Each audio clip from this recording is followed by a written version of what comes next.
Pirate Radio, KHBLLP, Hannibal.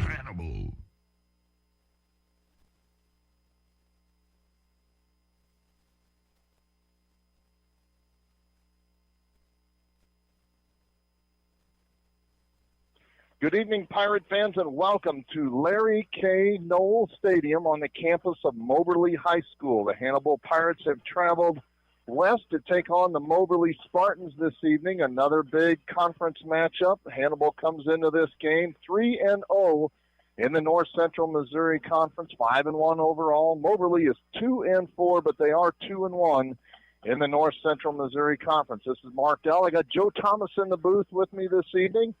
And back from the dead, Alex Meyer is joining us as well as our statistician. He's been out for a month, but we're glad to see Alex back in the booth. And we'll talk this one over after this 2-minute break. You're listening to Hannibal Pirate Football on KHBL 96.9 FM. Arr.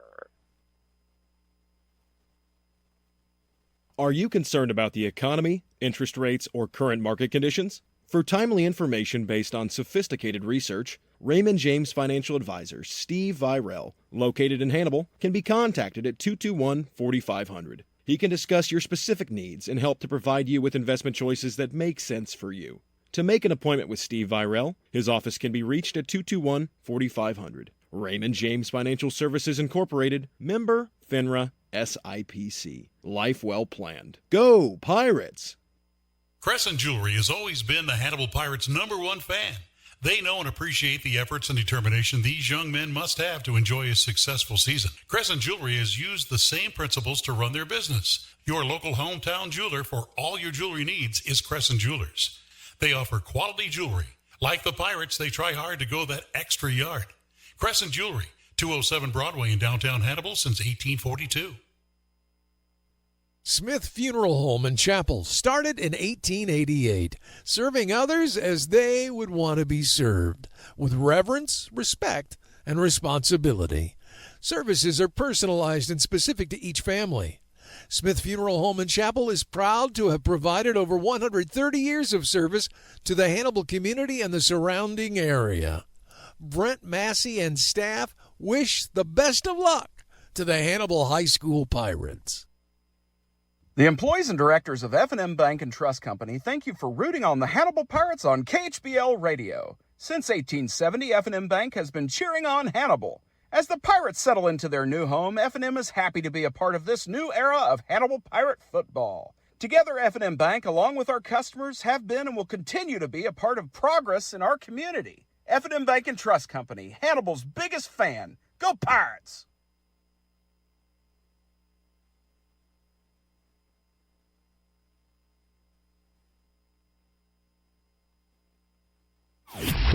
Ready, go! Pirate Radio, KHBLLP, Hannibal.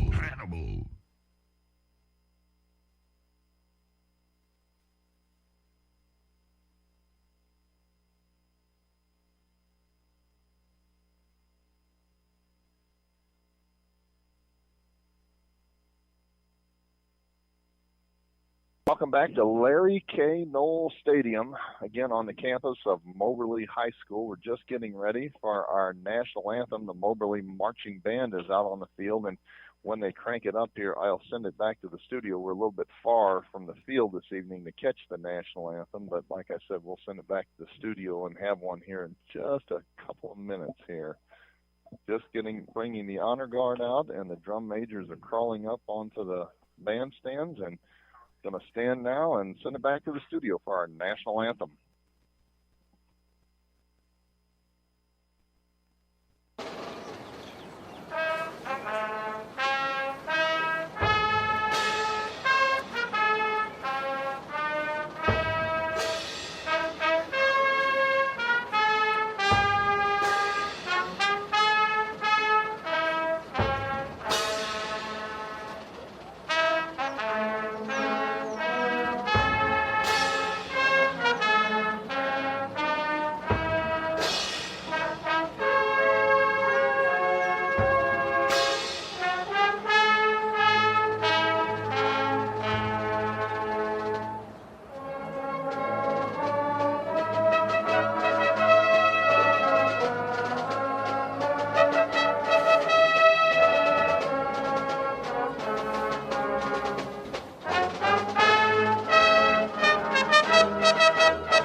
All right, thank you for that rendition of our national anthem. The temperature this evening is in the mid-60s.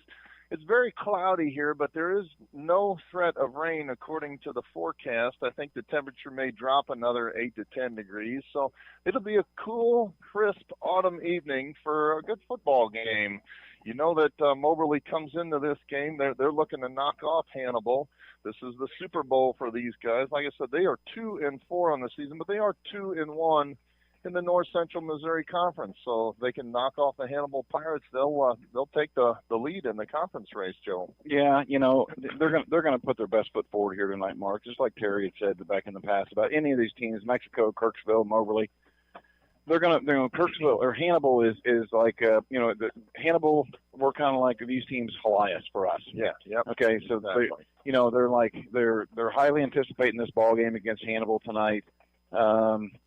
They probably think that they're probably, we're here now at this time of season. We're in the latter part of the season to where they're going to have some plays that they haven't shown yet, but I would think Geschwinder and those guys are fully ready for something like that. Well, that's interesting that you say that. We talked to James Wetton the other night a little bit about that. He said the Pirates have got the same kind of thing. They've got plays that we haven't shown yet, and maybe we'll see some of them this evening. I can't wait for those two to come out. And I'm really hoping that we do see the linebacker set up there inside the 5-yard line. Yeah, the full house. Maybe they give a handoff to number 11 there. I told him, I said, boy, you better take that ball. He said, I don't trust myself with that ball.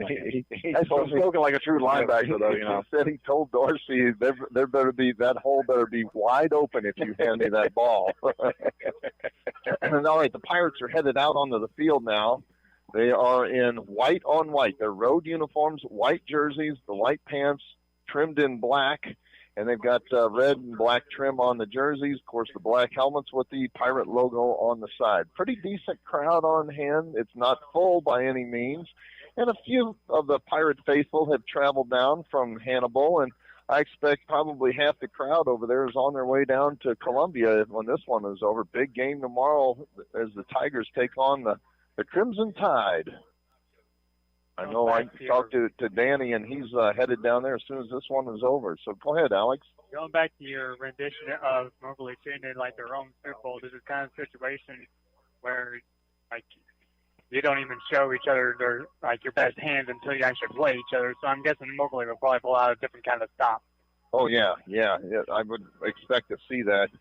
Yeah, I noticed that happened against Mexico a couple of weeks ago. Mexico, I didn't expect them to throw the ball 5 times the whole game. They threw it 5 times on the first series. All right, Moberly is headed out onto the field now. You probably can hear the crowd getting into this one. Like I said, it's not a full house, but there's a decent crowd on hand, and they're actually being led out by bagpipes. Now, that is cool. I haven't seen that at a high school football game in quite some time. And here come the Spartans. Spartans are in their home uniforms. That is the royal blue jerseys with the white pants. They've got the white helmets and the Spartan logo on the side of it. And everybody is trimmed in pink this evening as Breast Cancer Awareness Month continues. And that's good to see on both sides. And a lot of the crowd as well is trimmed in pink this evening. The Pirate captains are getting ready to head out onto the field here. We'll have the coin toss here shortly. For the Pirates, looks like the captains this evening. Number 11, James Wetton. Number 5 is Trey Hoskins. Number 6, Kason McAfee. And last captain, number 58, that's Patrick Arthod. They are the captains for the Hannibal Pirates. And they'll head that up to midfield here. We'll have the coin toss. We'll be underway here shortly. Yeah, it's one of those rare times I ever thought that I see a team being led out by bagpipes. There for a moment I thought I was in Scotland. Speaking of Scotland, we know somebody in Scotland right now. My man Joel Booth is over there. He was sitting in a chair that earlier that I believe between William Wallace and statue of Robert the Bruce. So, yeah, we're looking forward to getting Joel back on the air here next week. Probably at home against Marshall. That'll be our last scheduled home game of the year as we take on the Marshall Owls. And then we have one final game on the road scheduled against Fort Zumwalt West. That'll be 2 weeks from tonight. So Joe Thomas has made his way down onto the field. I can hear you, Mark. How about me? Yeah, we hear you. Sounding coming in loud and clear. So he's going to head out and try to get the coin toss. Well, you can actually hear the PA announcer on Joe's microphones. The tempo gradually falls to about 61.02 by game 10. Yeah, like I said, temperature is probably going to drop down to about 62. Joe is all the way down under the goal post on the far side. He's heading around. And the captains are heading out onto the field. They're going to shake hands, and we'll have the coin toss be underway here shortly. Moberly's head coach is a gentleman by the name of Cody McDowell. He's been down here for a few years now, and he shakes hands with Hannibal head coach Jeff Geschwinder. The referee goes through some last-minute instructions here and gets ready to toss the coin. Like I said, it's a gorgeous evening for high school football. It's cloudy, overcast, but I don't think there's any kind of a threat of rain. We got about an inch of rain earlier at my house this morning, and nice, much-needed moisture there. All right, they have dismissed the coaches now. And the official is showing the coin to both teams. Hannibal makes their choice. And Moberly confirms. And here goes the coin. Kind of surprised that they have the PA system going. There's music blasting while this whole thing is going down. Oh, yeah. No kidding. All right, coin is in the air. And it appears that Moberly has won the toss. And I think they're going to defer, it looks like. They're choosing up sides here. Looks like Moberly has indeed deferred to the second half. And Hannibal is going to receive. They'll be headed right to left across your radio dial. And defending the south end zone. So, yeah, Moberly's going to kick off, and Hannibal will have the ball here shortly for their first possession of the football game. See what Hannibal tries to do. Getting the ball first. I know head coach Jeff Geschwinder, if he wins the toss, always takes the ball. I don't think I've ever seen him defer, but again, Moberly won the toss. They elected to defer, which I think is just fine with Jeff Geschwinder. He always likes to try to draw first blood. So they can cut that music any time now, Alex. Kind of annoying. All right. I don't mind some good old pregame music, but make sure you cut it at the proper time. Yeah, at the proper time. All right, both teams are out on the field now. And back deep to receive, headed inside his own 10-yard line. Darian Washington is split out wide to the near side. And Hoskins is right in the middle of the field, and he has got the Ferrari, Nick Ferreira, off to his right side. And the kicker spots the ball on the near hash mark, kicks it straight up into the air, and a fair catch is called for. No, it's actually taken at the 30, out to the 35, and knocked down at the 40-yard line.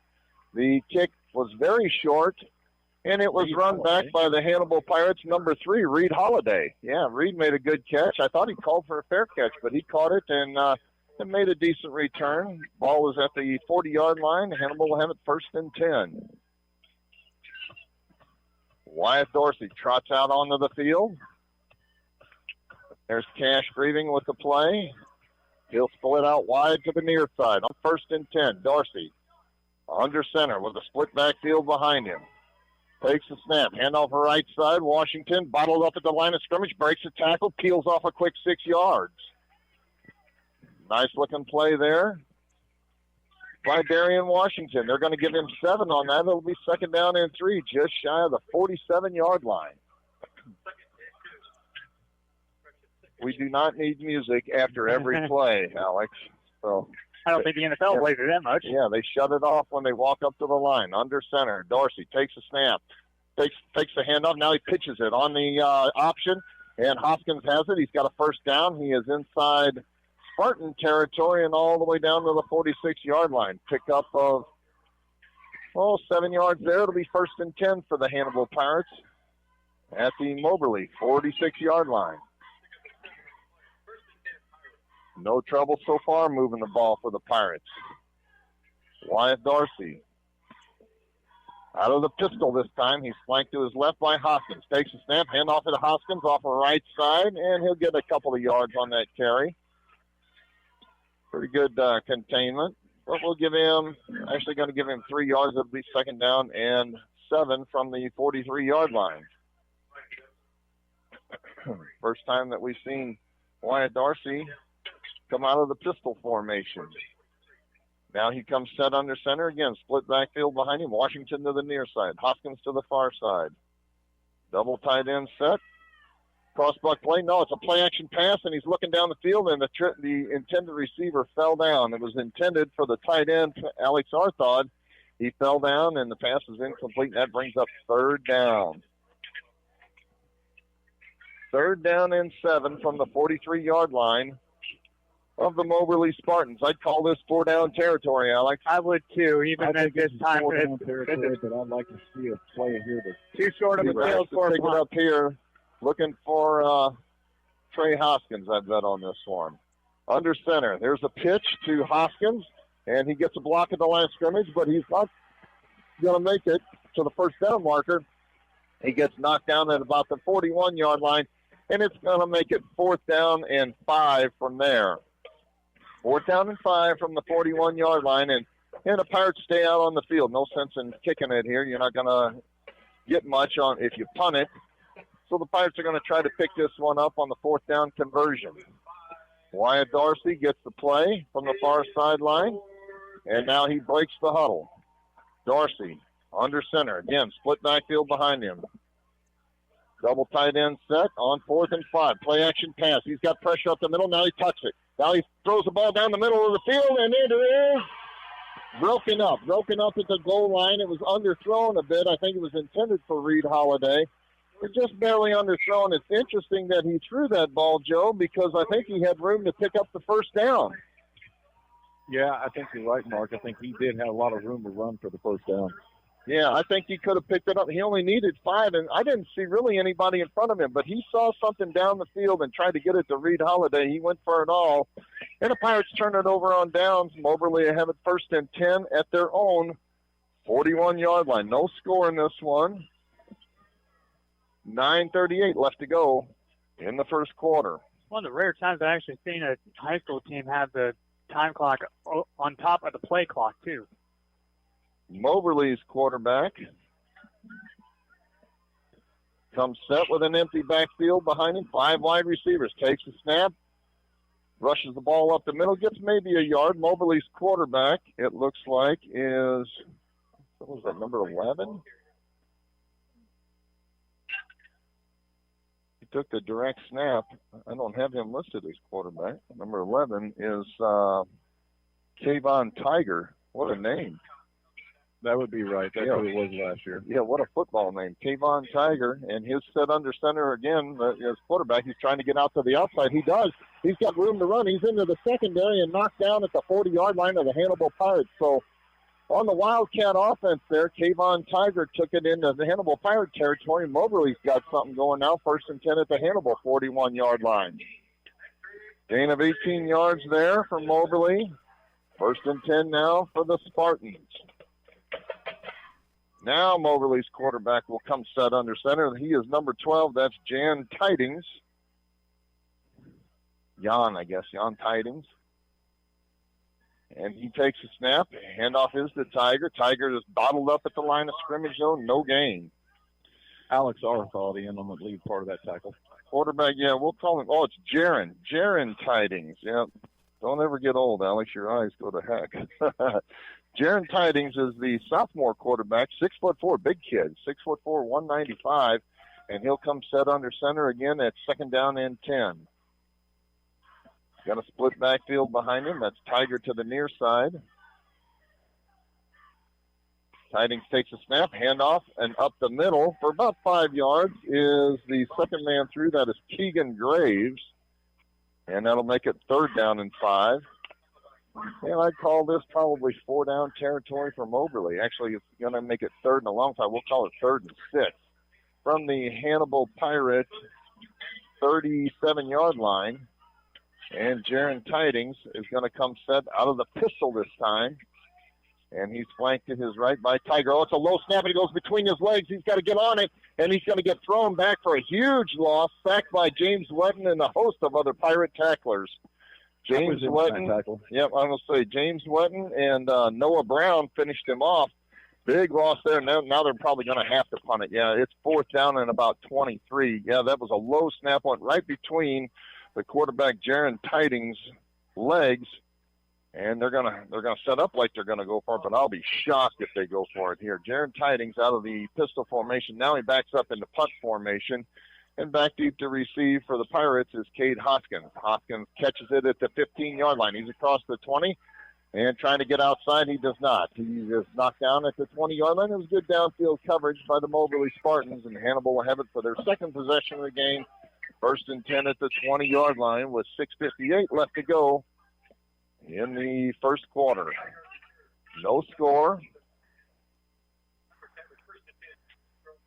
From their own 20-yard line, ball was on the far side hash mark. See if the Pirates want to air it out here a little bit, Alex. Near identical plays or drives for both Hannibal and Moberly to start off. True. That is true. All right, on 1st and 10, Dorsey under center with a split backfield behind him. Handoff right side, Washington to the short side of the field. Nothing doing, though. He's going to get maybe a yard on that. That was all with Arian Washington there. 2nd down and 9 now for the Pirates. Trying to soften them up.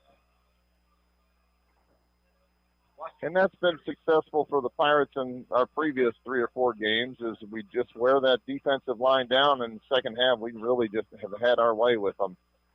Whether it was Mexico or Kirksville, gotten some stuff done. All right, Wyatt Dorsey under center, split backfield again behind him. Reed Holiday out wide to the near side. Here's a crossbuck play, and Washington is crushed at the line of scrimmage. No gain. Got to make 3rd down now.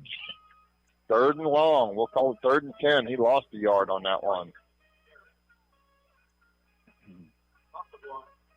Yeah, I don't know why we got to have music after every play.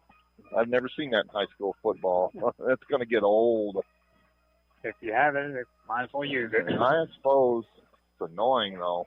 It is. All right, Wyatt Dorsey this time. 4 wide receivers, 3 to the near side, out of the pistol. Hoskins the lone setback behind him. Dorsey, 5-step drop, looking to throw. Got pressure, steps up into the pocket. Now he's going to run.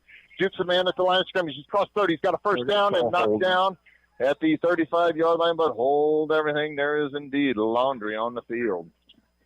Joe Thomas, you called it. You've seen it. And this one's getting marched back. Yep, he picked up a first down, picked up 13 yards, but there's a reason for that. Hannibal was holding. All right, still going to make it 3rd down and long now for the Hannibal Pirates. 3rd and 19. 3rd and 19, yep. From their own 11-yard line. This would not be 4-down territory, Alex. No, this is make it or punt it. This is make it or punt it, and hopefully we make it. See what we dial up on 3rd and 19. 4 wide receivers. Dorsey takes a snap. 3-step drop, looking to throw. Plenty of time. Now he steps up into the pocket. He's got pressure. Now he pump fakes once. Still looking to throw. He heaves the ball down the near side. He's got a man. Hoskins. It is incomplete. He hit Hoskins in the hands. I'm surprised the big guy didn't come down with it. Hit him in the hands at the 50. He had his hands, and it was Mark. He just had the actual defender hit it. He knocked it out. Oh, it was a good play then. I missed that. Yep. It was a good play by the defender, and now the Pirates are going to have to punt it out of the shadow of their own goal line. Darian Washington is actually going to be standing in his own end zone when he punts this one. The low snap, but Washington gets it off. It's a low line drive punt, bouncing at the 40. It's all the way to the 50. Now it's picked up there, and about a 5-yard return by Moberly. That was number 20, Kyler Fanning. There's a name that I recognize. Fanning has the Spartans stood up. 1st and 10 at the Pirate 45-yard line. So good field position now for Moberly Spartans. No score in this one. First quarter, 5:01 left to go. We're moving right along here. And again, no score. Jaron Tidings will come set out of the pistol formation. On 1st and 10. Long count, takes a snap, handoff on the jet sweep to the near side. And getting into the secondary is Tiger. Good looking run by Kayvon Tiger. And he's got 6 or 7 yards on that. We'll give him 6. It'll be 2nd down and 4. Inside the Pirate 40-yard line, we'll call it the 37. Jaron Tidings, again, pistol formation. Tiger set to his right side on 2nd down and 4. Tidings takes a snap. He fumbles the ball. Hannibal's got it. They're all over that one. They fell right on top of it. Who comes out with it? Number what? 11, yeah, number 11, James Wetton. Pick up that fumble, and Pirates are going to have great field position now. Yeah, it was a snap that was a little bit low, and he actually tried to dribble it. Mark, real quick, I've got a couple comments from some of our listeners. We need to have our volume up there on the main, please. How's that? A little better? All right, see what they say. 1st and 10 now for the Hannibal Pirates. Wyatt Dorsey takes a snap, handoff. Cade Hoskins is into the secondary. He gets a block now, too. Now he's all the way down to the 45-yard line. Is Cade Hoskins.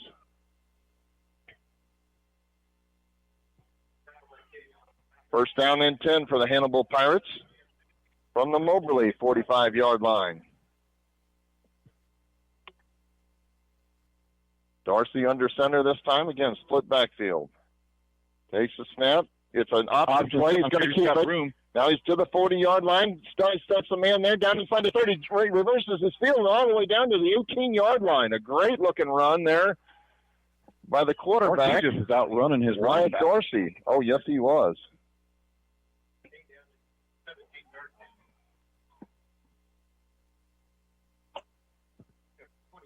First and 10 now for the Hannibal Pirates from the 18-yard line. Dorsey under center. Ball was on the far side hash mark. Takes a snap. A quick handoff. Washington up the middle. He gets a block. Now he's dragging a would-be tackler across the 10-yard line. And all the way down to the, let's see where they spot it. 6-yard line. 6-yard line. The Pirates will have it there. First down and goal to go. Great looking run. Kept on dragging one of them down. Got it. From the 6-yard line, here's a handoff, Cade Hoskins, and into the end zone. Touchdown! Touchdown, he ran the jet sweep to the short side of the field, and the Pirates break on top 6-0 with the extra point pending. He just bulldogged his way in there. Looked like Dan Scatterby last night. Yes, he did. I had him for 31 fantasy points. Aha! I haven't played fantasy football in a long, long time. Tell you, when I started playing, I think our first overall pick was Dan Marino. That's how long ago I was playing fantasy football. All right, the Pirates line up to go for 2 now. Full house backfield. Dorsey takes a snap, and he hands the ball to Hoskins. He's going to be short of the line to gain, though, and turn the Pirates away on the 2-point conversion. So Hannibal takes a 6-0 lead with 3:25 left to go in the first quarter. You're listening to Hannibal Pirate Football on KHBL 96.9 FM. Wondering at what age you can retire? Let Benson Financial Group help you answer this question. Trade the best job you ever had for the only job you ever wished for. Our advisors are experienced in developing financial planning strategies for retirement and income distribution. We will build your retirement plan to replace that paycheck. There will be a smart place to get your money when you need it. It'll be an honor to advise you as you plan for your future. Benson Financial Group. Built on trust, dedicated to service.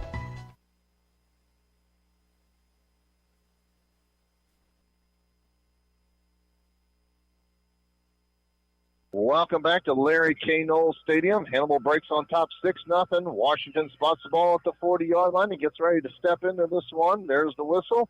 And here's the kick. It's a low-line drive. Bouncing inside the 20-yard line. Picked up at the 18, trying to get to the 20. And knocked down at about the 23-yard line. I think that was Kyler Fanning again. And Moberly will take over there, 1st and 10 from, looks like their own 21-yard line. Hey, folks, we finally made it. After all these years, we finally made it to Lula's here in Moberly. And let me tell you, it was everything that it was cracked up to be. I tell you what, I had a delicious ribeye, and I think Joe did too. It was a great dinner. Got to get there early, though. On 1st and 10 now. And the Moberly called a timeout, and then they snapped the ball, but I think they're going to get a timeout. Yeah, the play clock was running out. The running back, Tiger, noticed that and called timeout in the backfield just as the snap went to Tidings. They were not giving it. They were not giving it. They called a false start. Okay. Throw high. Interesting there. Because, yeah, he clearly called timeout and was calling for it a couple seconds before they snapped the ball. Are they going to wave it off and give them the timeout? Yeah, they did. They waved off the flag, and they gave them the timeout. So we'll take it with them, folks. 3:17 left to go in the first quarter. Hannibal leading 6-0. You're listening to Hannibal Pirate Football on KHBL 96.9 FM.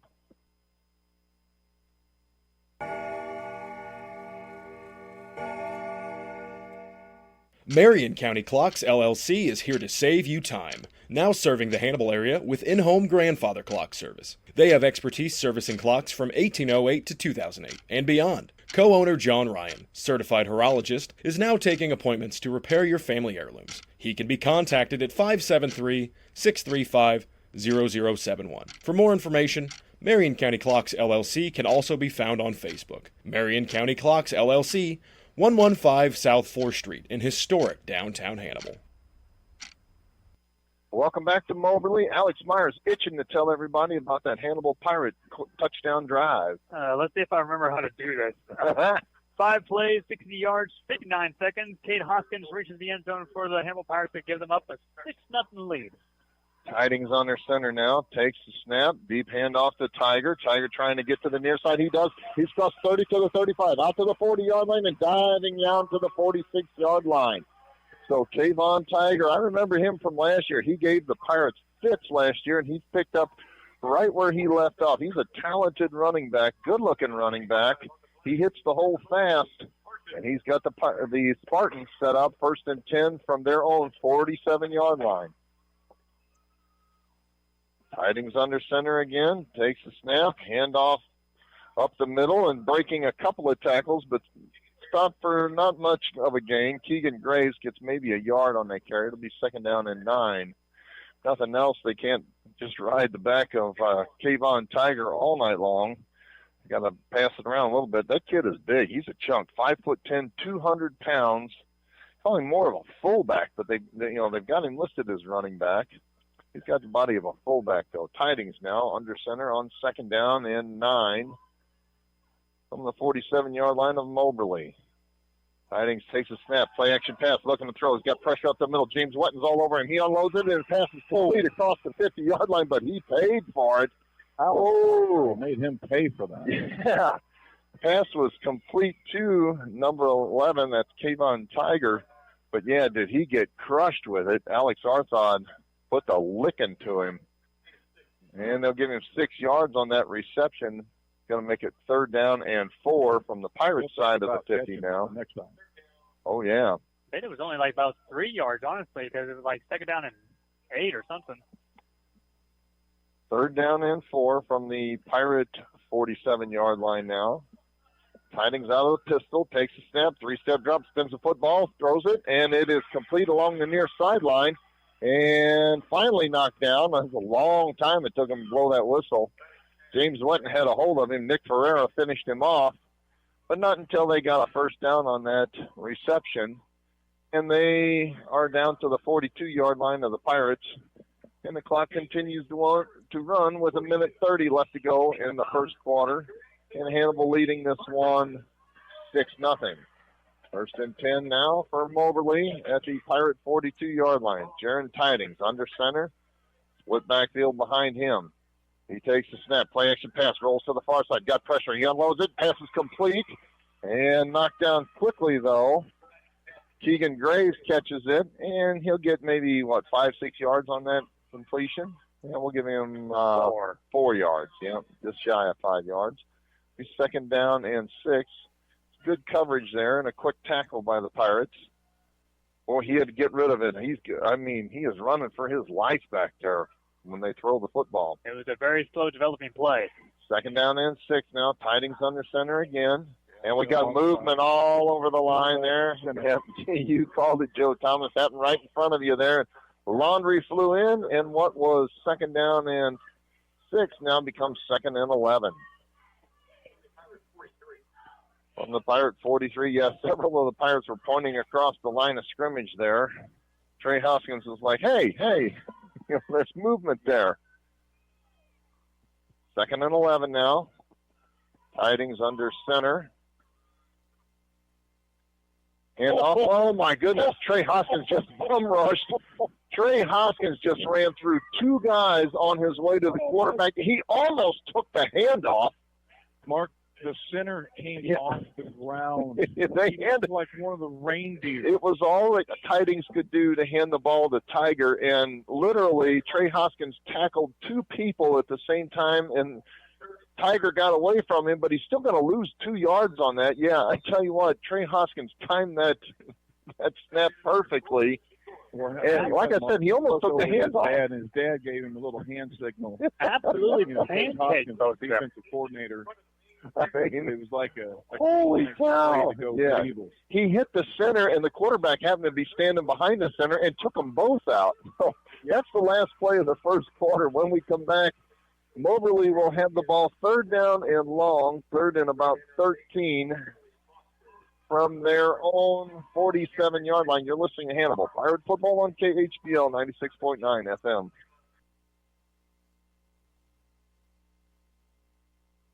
Women are exceptional. In the workplace, in the home, in the community, we fill so many roles vital not only to our success, but also the success of those around us. We deserve health care that is as exceptional as we are. Blessing Health meets the varied needs of every woman, from OBGYN care and breast health to pediatrics for those of us who have little ones in our life. Blessing Health, with you every step of the way. Moberly's got it third down now on the Pirate 45-yard line. Tidings takes a snap, looking to throw. He got pressure up the middle. He's going to get sacked. He's thrown down for a big loss there. Yep, Noah led the charge that time. Nothing to do with Trey Hoskins. No, he just took him all the way back. And Noah Brown ran right through the hole. Yeah, I heard no moss. That quarterback had no time to throw the ball, and that's going to make it fourth down and 20 now. And Cade Hoskins is going to back up. They're going to stand up like they're going to go for it, but surely they're going to back up in the punt formation. Yeah, now Cade Hoskins is going to have to back up. There's a low snap, and he's lucky to get that kickoff. Punts it almost straight up in the air. The Pirates got to get away from it, and they do. Takes a Moberly bounce, but rolls dead at about the Pirate 32-yard line, and that's where Hannibal will take over. First and 10 from their own 32, leading this one 6-0, just underway here in the second quarter. Yeah, he was very lucky to get that punt off, Joe. Very, very lucky. That ball rolled a couple times, got to him, hit it with his third toe, and got a fortunate bounce. Moberly's long snapper's a little dicey this evening. That's not the first one that he's rolled back to either the quarterback or the punter. All right, Wyatt Dorsey with 3 wide receivers bounce out wide to the near side now. Out of the pistol formation. Washington, the lone setback to his left side. Handoff is to Washington. He's bottled up. That's Cade Hoskins. Hoskins gets about 3 yards on it. I thought that was Washington. Couldn't get the number, but yeah, that was Cade Hoskins, and we'll give him 3 yards on that carry. It'll be second down and 7 from the Pirate 35-yard line. Hoskins stays in, and Dorsey breaks the huddle. Darren Washington bounces out wide to the near side now. 3 wide receivers to the near side. Dorsey takes a snap, 3-step drop, looking through, pump fakes once. Now he steps up in the pocket. He's got pressure, and he's got room running. He's across the 40. Get a 50. 45, 40, 35, 30, 25. Jukes a man back inside and knocked down at the 20-yard line. Well, he was a shoestring tackle away from taking it the distance, but as it is, we'll give him, 38 yards on that carry. That looks about right. First and 10 for the Pirates from the 20-yard line of Moberly. 10:28 left to go in the second quarter. Hannibal leading 6-0. And Dorsey under center this time. Hoskins to the near side behind him. And Washington to the far side. The split backfield. Handoff is to Hoskins. No, it's a quarterback keeper. Option play and nothing doing. He tried to get out wide on the jet sweep, and he's tackled for no gain. Wyatt Dorsey held on to the football. It wouldn't have really helped if he had pitched it to Washington. He may have lost additional yardage. So he gets back to the line of scrimmage, gets maybe a yard. Around the corner. And the ball is on the near side hash mark this time. Hannibal switched up sides, and they're now headed left to right across your radio dial and sending the north end zone out of the pistol formation. Dorsey takes a snap, play action pass is complete. Washington's got it. He's down to the 15-yard line. Sidesteps a would-be tackler there and makes it down to about the 12. And it's going to be third down and maybe a yard. Oh, they give him a lousy spot. They spotted at the 13-yard line. I thought I was looking at the 14, but yeah, he gets down to the 13-yard line. Third down and a long 2, we'll call it, from the 13-yard line. Wyatt Dorsey comes set under center this time. Again, split backfield behind him. Ball on the far side hash mark. Takes a snap. Handoff Hoskins. And he's got a first down.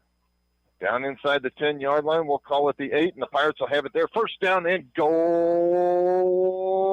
to go. I think he surfed off his right guard into the first down. Alex, they stopped playing music. Hallelujah. All right. Out of the pistol formation, Dorsey. No huddle offense. Takes a snap. Play action pass. It is complete. Washington's got it, and he's going to lose maybe a yard on that. He's knocked down at the 10-yard line. The same play that they just ran. It was complete, but he gets no gain on it. Actually lose the yard. It'll be second and goal from the 9. They were coming in on the linebacker blitz, threw it out to the flat, but two corners were ready to meet him at that side. Yeah, it was good open field tackle there by Moberly. And second down and 9. Under center this time. Split backfield behind Wyatt Dorsey.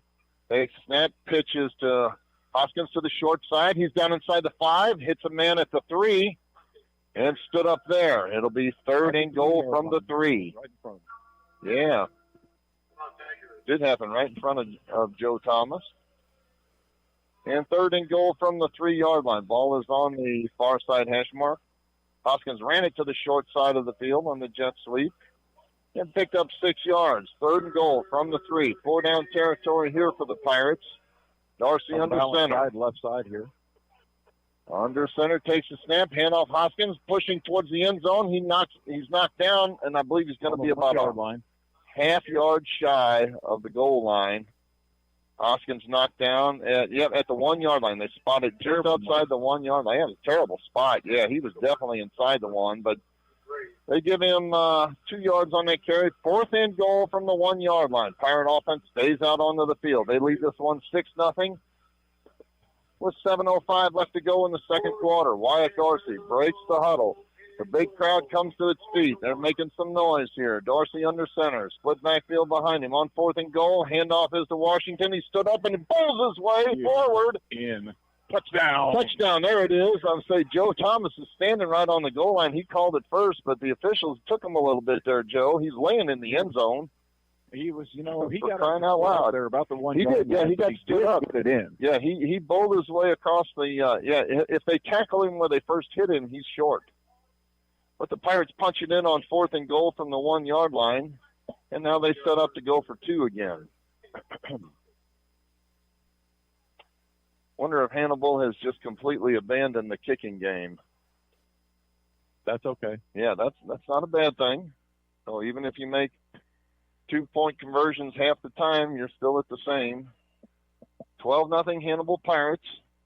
Trey Hoskins trots out on the field with a play. They break the huddle now. And Dorsey comes set under center for the 2-point try. Split backfield behind him. Dorsey takes a step, rolls to the far side, pump fakes once, lets it fly, and it is complete. Wow. Reed Holiday's got it for the 2-point conversion.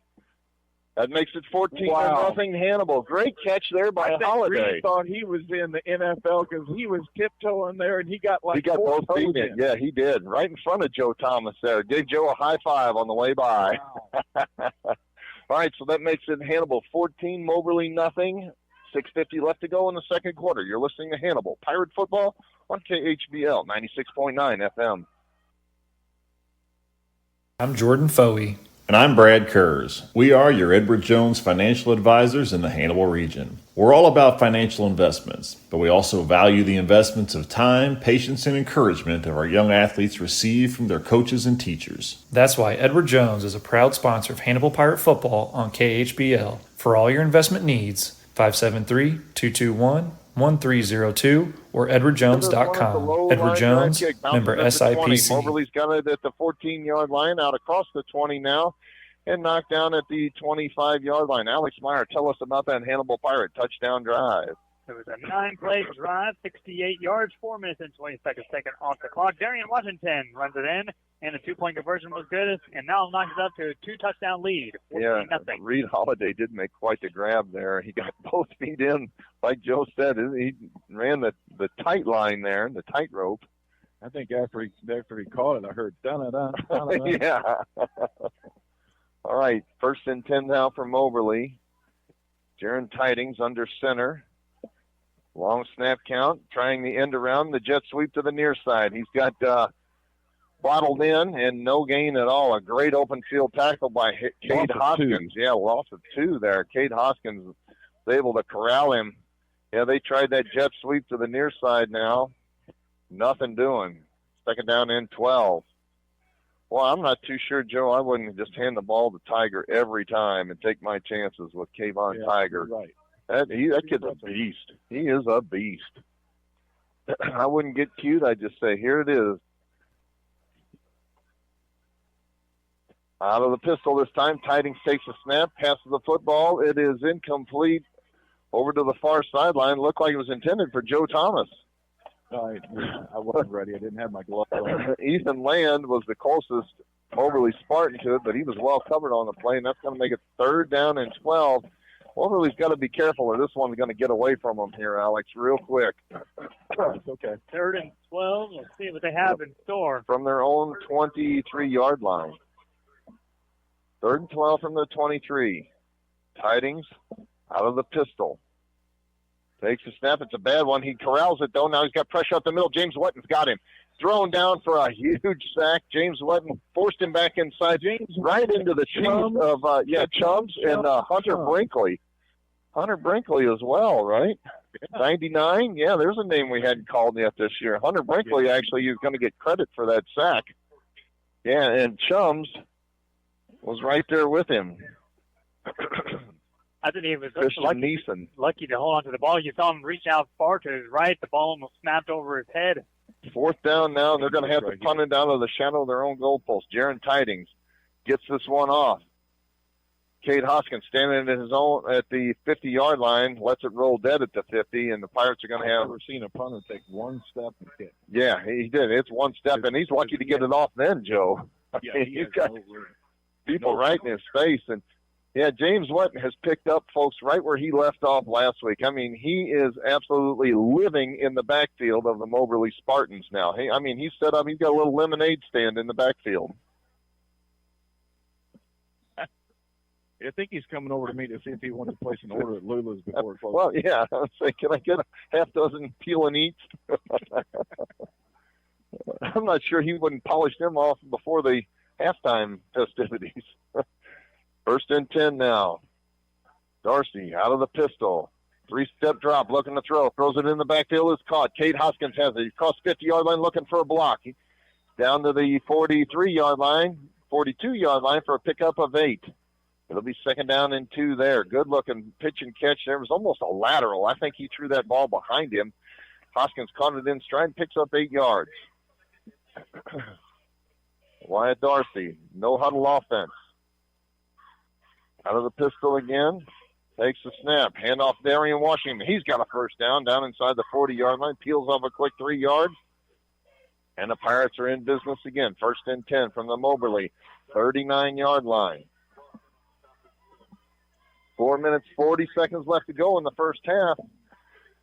Hannibal leads this one 14-0, and they're threatening again from the 39-yard line on 1st and 10. Wyatt Dorsey under center. With backfield behind him, Reed Holiday bounces out wide to the near side. Here's the handoff to Washington. He is into the secondary. It pulls his way past the man at the 30, to the 25 and down to the 20. Breaks a tackle at the 15 and knocked down at the 12.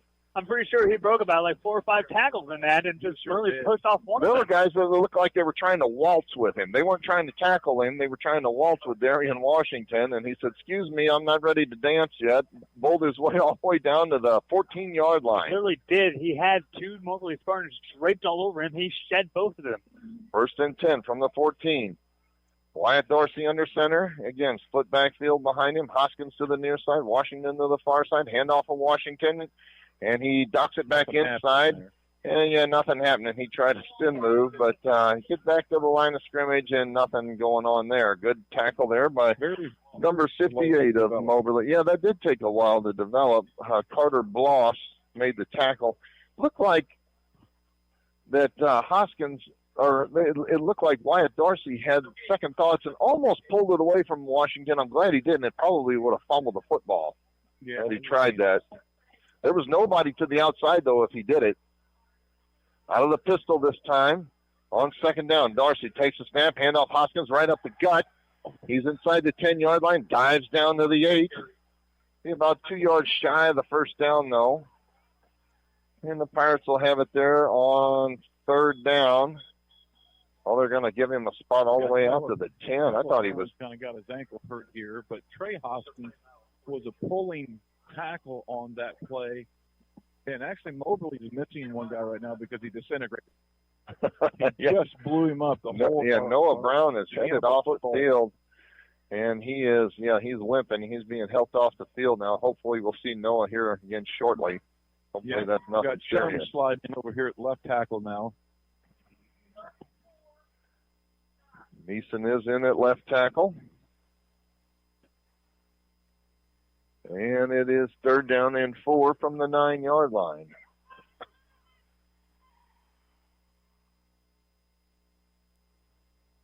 Dorsey breaks the huddle, and he'll come set under center again now.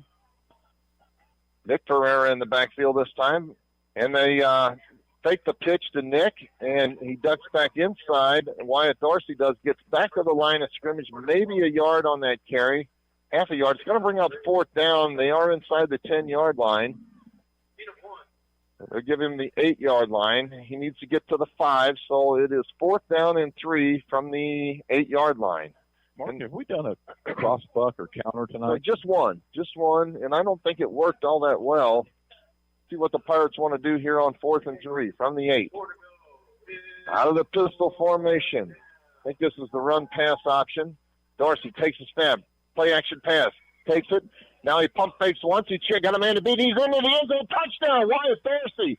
I called it the run pass option. He had guys covered downfield. He took a step to his left. He had pressure, though. Was able to elude the would-be tackler and danced away into the end zone. Make it 20-0 Pirates with 2:08 left to go in the first half. They're going to line up to go for 2 again.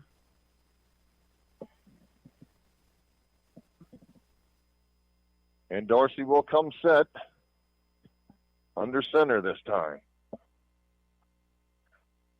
Split backfield behind him. Hoskins to the near side. Washington goes in motion now, single back. And it's a pass play. Throws the football into the end zone to hold everything. I've seen a flag come out. Yep. I've seen a penalty flag come out. It was laundry on the field. Holding is the indication. And it is against Hannibal, so the 2-point try is no good. I thought the holding was on the defense. Yeah, I thought for sure it was against Moberly, Joe. Well, they threw it here in the end zone. Yeah, where Hoskins that's exactly what I saw. Where the flag landed was in the end zone. I'm like, oh, that's defensive holding, but all for naught. 20-0 Hannibal. You're listening to Hannibal Pirate Football on KHBL 96.9 FM. This is Marcus Allen, the owner of Frozen Sippies at 108 North Main Street in historic downtown Hannibal. Frozen Sippies offers a family-friendly atmosphere with frozen slushies for all ages. We're proud to carry Papa Murphy's Pizza for dine-in or carry-out. We have pool tables, dartboards, plenty of space to host private events, including bridal showers, birthday parties, and more. Phone number is 573-603-1113. Frozen Sippies, bringing a taste of paradise to your hometown. Welcome back, Pirate fans. Eli Clayton is kicking the ball off, and he boots it down the middle of the field. It's taken at the 15-yard line, out across the 25 to the 30-yard line. Yeah, first time Eli Clayton has kicked a football. He's a freshman. Yeah, I had to look that up. Number 64, a number I hadn't seen yet. But he makes a pretty good kick. And Alex Meyer, tell us about the last Hannibal Pirate touchdown drive. 7 plays, 50 yards is all it took. 3 minutes and 7 seconds as Wyatt Dorsey on the quarterback keeper runs it in and puts the Pirates up 20-0 after the failed 2-point conversion. 1st and 10 from the 31-yard line. Moberly trails this one 20-0. Tidings, empty backfield, shotgun formation, 5 wide receivers. And Tiger goes in motion. Here's a pitch on the end around, coming to the near side. The jet sweep, across the 30, the 35-40, down the near sideline. Shoved out of bounds at the 50-yard line, but hold everything. There is laundry all over the field. Hit a block in the back there on Darian Washington. Flagrant. The jet flagrant to Kyler Fanning was successful, but hold everything. You get extra yards for the flagrant, just like in basketball, Joe? I think that illegal hands to the face is actually the call. Yep, and that'll be 10 yards from the face. He wrapped his hands around his face mask from the back of the foul. So. Yeah. That is actually going to make it first down and, like 11 there? Yeah, first and 11 from the 30-yard line because it happened downfield. First down and 11, 1:51 left to go in the first half. Jaron Tidings out of the pistol formation, takes a snap, throws the football. It is complete to Tiger, trying to get out to the outside and nothing doing. He's hemmed in by Hoskins. Great tackle, Case. Yep, as well as Kason McAfee. Yep, they finish him off, and he gets minimal gain, maybe 4 yards on that. It's going to be 2nd down and 7 now from the 33-yard line. This is an important defensive stand for the Hannibal Pirates because Moberly starts. Yep, the second they half do. kickoff. They get the ball in to start the second half. Empty backfield now. Shotgun formation. Jaron Tidings. Low snap. Takes the snap. Throws the football, and it is incomplete. Should have been caught over the middle of the field. Should have been caught, but he heard that Hoskins before his feet. Yeah, I'll say number 7 was right behind him. Number 7 was intended. That was Kish Jacobs Jr., but he had our number 7, Kate Hoskins, right behind him, and he did not catch the ball. It is incomplete, and that's going to make it 3rd down and 8 from the Moberly Spartan 33-yard line. The old saying goes, he heard footsteps. Yep. Jaron Tidings. The center's here. Oh, it's a under center. Yep, it's a halfback option, and it is intercepted. Washington's got it. He's at the 40 to the 50-yard line and across midfield now and knocked down. Darian Washington picked that football off. Now he gets up. There's flags everywhere. There's flags. There's hats. There's all kinds of laundry on the field, Joe. Well, 72 from over just threw a punch to Kason McAfee's head twice.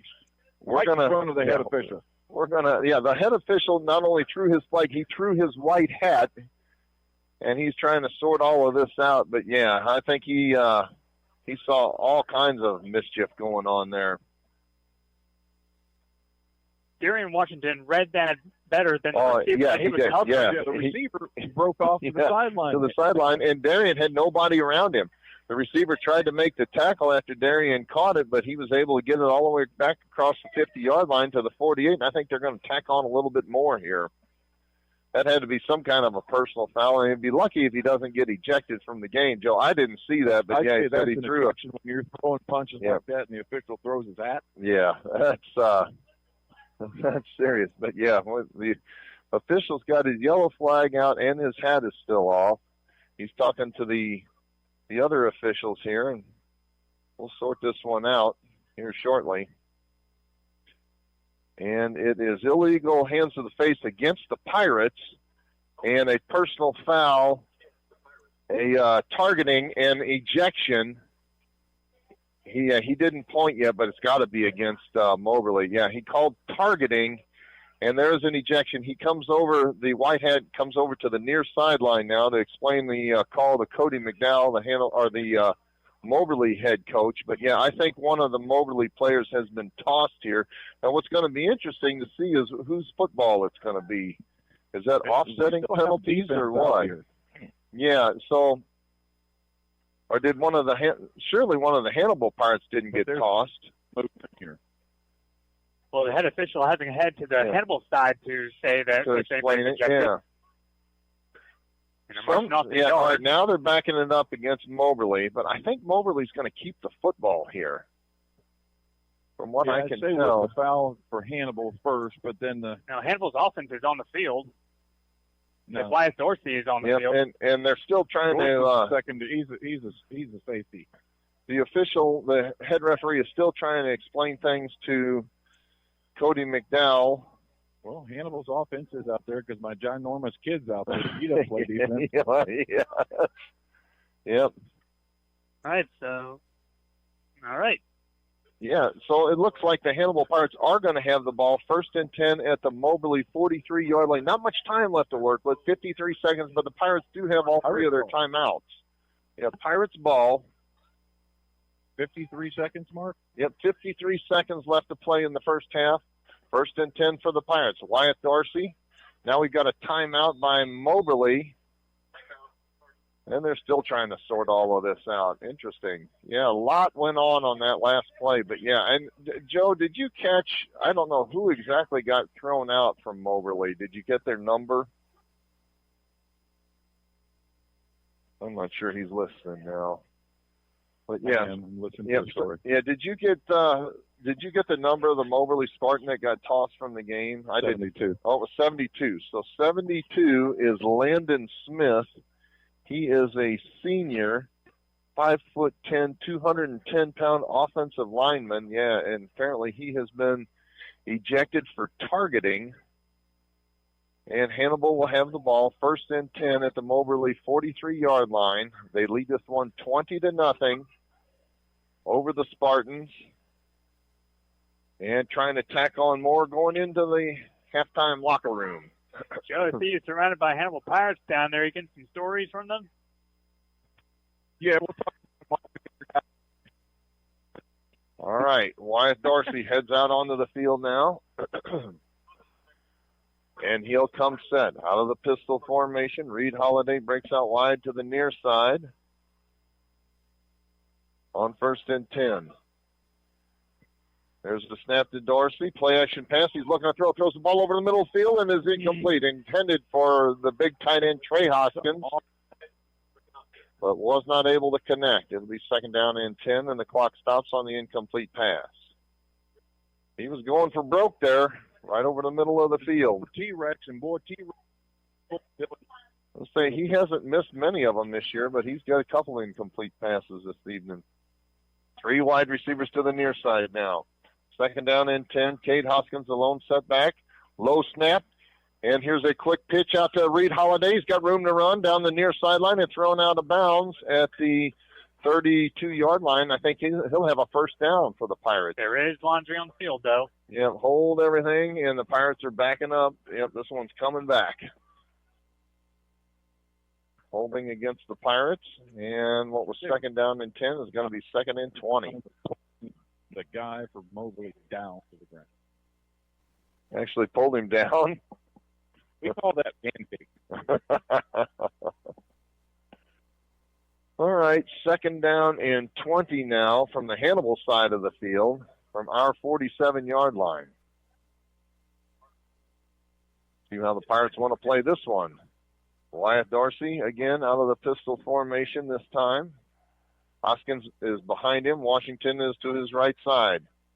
It's a play-action pass. Now he throws it against the grain. Washington's got it in the backfield, breaks a tackle, and gets back maybe 2 yards past the line of scrimmage. That play just never did develop, and the Pirates are going to take their first time out now with 22 seconds left to go in the first half. You're listening to Hannibal Pirate Football on KHBL 96.9 FM. At Blessing Health, we believe every woman and her healthcare journey is unique. So our OBGYN specialists offer care for all of life's phases. Whether you're navigating life's changes, embracing new beginnings, or caring for your health because they depend on you. No matter where you are in life, you'll find us there, giving both of you exceptional care close to home. At every stage, we're here to support you. Blessing Health, with you every step of the way.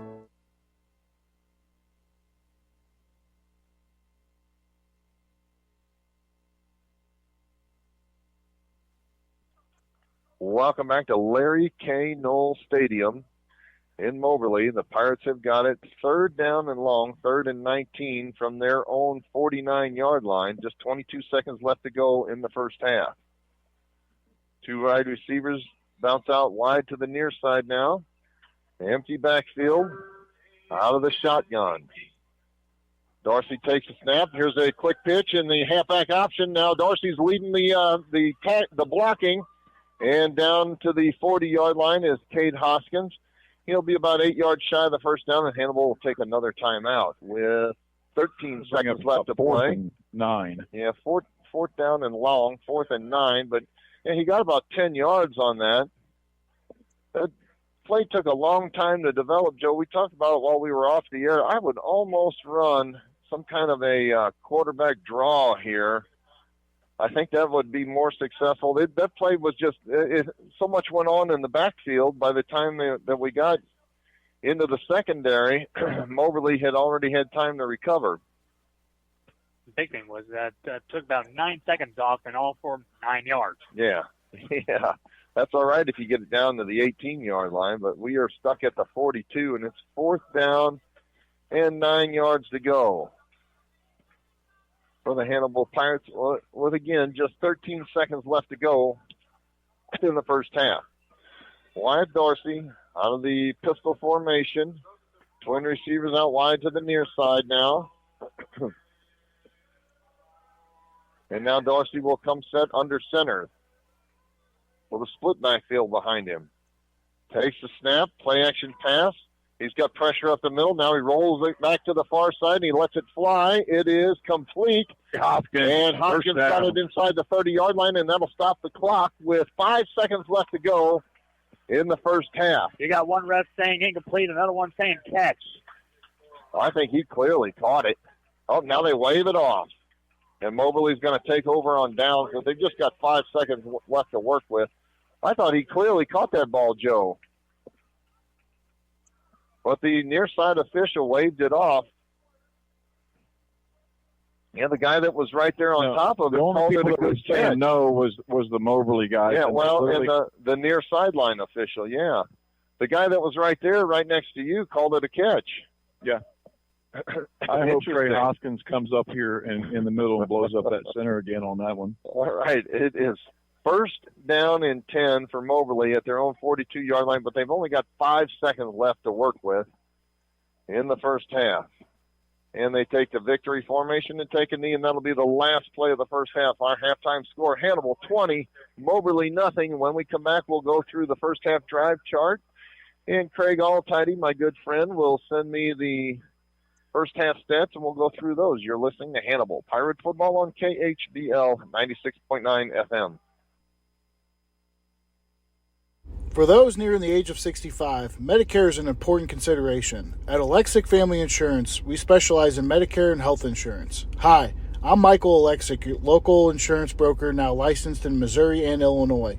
Whether it's Medicare, health, life, or supplemental insurance, we can provide dedicated services to you and your loved ones. Our phone number is 573-570-4476, or we can be reached at alexicfamilyinsurance.com. Alexic Family Insurance, protecting your future one plan at a time. Tune in every Tuesday night from 6 p.m. until 6:30 for This Week in Pirates Football, Broadcasting live from Frozen Sippies at 108 North Main Street in historic downtown Hannibal. Each week, the Voices of Pirate Radio will discuss last week's outcome and take a look forward to the next game. We'll have Hannibal Pirates coaches, players, and special guests on the broadcast each week. Tune in live on KHBL, KHBL.com, or in person at Frozen Sippies at 108 North Main Street. Thinking about retiring? Let us help you prepare for your tomorrow. At Benson Financial Group, we help you establish goals aligned with your values. Our professionals will build you a plan so there will be a smart place to get your money when you need it. When tomorrow becomes real, make sure you enjoy it. Our advisors would be honored to guide you as you plan your future. Benson Financial Group, built on trust, dedicated to service. Crescent Jewelry has always been the Hannibal Pirates' #1 fan. They know and appreciate the efforts and determination these young men must have to enjoy a successful season. Crescent Jewelry has used the same principles to run their business. Your local hometown jeweler for all your jewelry needs is Crescent Jewelers. They offer quality jewelry. Like the Pirates, they try hard to go that extra yard. Crescent Jewelry, 207 Broadway in downtown Hannibal since 1842. The employees and directors of F&M Bank and Trust Company thank you for rooting on the Hannibal Pirates on KHBL Radio. Since 1870, F&M Bank has been cheering on Hannibal. As the Pirates settle into their new home, F&M is happy to be a part of this new era of Hannibal Pirate football. Together, F&M Bank, along with our customers, have been and will continue to be a part of progress in our community. F&M Bank and Trust Company, Hannibal's biggest fan. Go Pirates! Welcome back to Larry K. Knoll Stadium on the campus of Moberly High School. Hannibal leads this one at halftime, 20-0 over the Moberly Spartans. Craig Altidy sent me the first half stats. Passing-wise, Wyatt Dorsey is 4 for 9 for 15 yards. Really hasn't needed to put the ball into the air too much this evening. There is a host of tacklers, but led by, of all people, Cade Hoskins has 4 solo tackles for the Hannibal Pirates so far this evening. I'm looking at the rushing stats, and these aren't quite clear to me, but it looks like, Darian Washington has 8 carries for 48 yards. Cade Hoskins has 11 carries for 63 yards. And Wyatt Dorsey has 5 carries for 83 yards. Each one of those gentlemen has a touchdown rushing the football. Hannibal Pirates' total rushing is 24 carries, 194 yards, and 3 touchdowns. In the first half, Hannibal leads the first down 10-3 over Moberly, and their total plays and yards, Hannibal has 33 plays for 209 yards. Moberly has 21 plays for, get this, Alex, 28 yards. Total plays or total yards this evening for Moberly. So Hannibal's defense has really come up big. There's only been 1 turnover or 2 turnovers in the game. There was a fumble lost by Moberly, and their quarterback threw an interception as well. Hannibal again leads us 20-0. Alex, give us that first half drive chart. That would explain only 28 yards by Moberly on the offensive side. That explains a lot right there, yeah. Yes, it does. All right. To start off the game, Hannibal had it, and they tried to do it going on in 4th down and were unsuccessful. Moberly then had the ball, had a little drive going, but ultimately had to punt. Hannibal had some flags on their next drive that killed their drive, so they were forced on a 3-and-out. Moberly only had 2 plays on their next drive before a fumble happened, and that was covered by James Wetton of Hannibal. Hannibal took that fumble on a 5-play drive, 60 yards, and 59 seconds off the clock, and Cade Hoskins found pay dirt. Hannibal tried to go for 2, was unsuccessful, so they led 6-0 at that time. Moberly had their best drive of the night so far on a 7-play drive that ended up in a punt. Hannibal took their longest drive, the next drive as well, a 9-play drive, 68 yards, 4 minutes and 20 seconds taken off the clock. Darian Washington, the other running back, runs it in and puts it, and a 2-point conversion was successful, brought in by Reed Holiday, made it 14-0 at that time. Moberly then had a short stint on their next, off of the drive and 3-and-out punt. Hannibal then on their 3rd straight drive got into the end zone on a 7-play drive, 50 yards, 3 minutes and 7 seconds taken off the clock. Wyatt Dorsey with a great quarterback scramble found pay dirt, but they were unsuccessful on that 2-point conversion. So it was only 20-0 at that time. Moberly, with just a little over 2 minutes left in their next drive, tried to put it through the air, but Darian Washington was able to intercept it. And then Hannibal had the ball, but they were trying a little bit too much and ended up having to turn it over on downs. Moberly then on their next drive just took a knee to run out the clock, and that is where we're at halftime. Yeah, I'm looking at the first half stats, and here's what's interesting. Now, Moberly, again, only has 28 yards total, but their running back, Kayvon Tiger, he's got 6 carries for 47 yards. Now, how can that be? Well, I'll tell you, their quarterback, Tidings, has been sacked 4 times for negative 39 yards. That's how that can be, Alex. Yeah, minus 39 yards for their quarterback, Jaron Tidings, and that quickly negates it's a pretty potent rushing attack when they hand the ball to Kayvon Tiger, and I'm just surprised that they went away from that because it was really kind of showing some success there, Alex. Some of the defenders on that front 7 for the Hannibal Pirates have made themselves at home in Moberly's backfield and introduced themselves a couple times to the quarterback. Yeah, I'm looking at that now. James Wetton they credited him for half a sack. Noah Brown has a sack. Trey Hoskins has a sack, and I put down Hunter Brinkley for a sack as well, Joe. I'm pretty sure that Big 99 got him a sack as well. They don't show that on here, but there's only room for so many names, and there's been so many Pirates that have tackled this evening that I believe that Brinkley just slipped off the back end of this. Yeah, you're absolutely right, Mark. He was the key contributor on that sack there that you're speaking of. You know, it was interesting, Mark, there as I was coming back across the field there right at halftime on that last play that Trey Hoskins caught that football. Yeah, I was going to say. And so the problem was, and then, of course, the officials are like, no. There was 2 kids on Moberly's team that were saying, no, no, no, no, waving it off there. Then it got the officials talking, and the one on the sideline closest to me was like, well, I didn't have a definitive look because his back was to me. The other guy said, well, I didn't see it either. So they just went off what Moberly's players did. Yeah. Well, Coach Borgmeyer and Hoskins pulled up the video that they had there, and it was blatantly caught it. Clearly a catch. Clearly a catch. I didn't see it. You know, we'll go with what the players said. Come on. Yeah, Moberly's going to say no because they didn't want to get. Well, of course. Well, we'd have had it set up, and there wasn't a lot of time left, but we'd have had it down to the 20-yard line and not turned it over on downs. We had about 8 seconds to play with. And we're going to get 1 or 2 shots up there. Yeah. No question about that. So.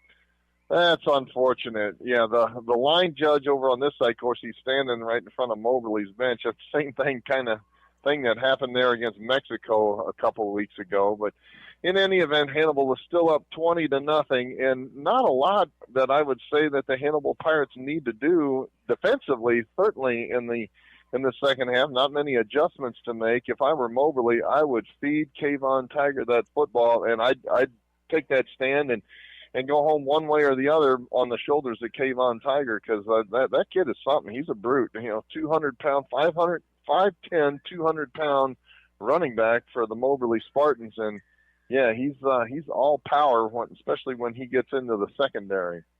Joe, did you, by chance, while you were down on the sideline, hear anything about Noah Brown and what his condition was? He had his foot basically kind of in a tippy-toe position, okay, folks, and he had the running back.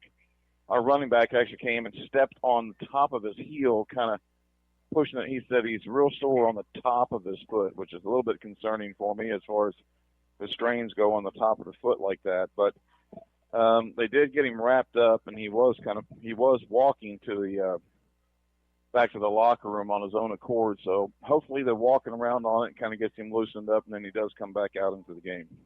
I noticed that today I was looking through birthdays on my Facebook page, and then my friend Heidi Newell, her daughter Molly, turned 24 today. Now, folks, that would be my good friend Wanda Lindbauer's great-granddaughter. I can't believe she's 24 years old, and her mom could pass for twins easily.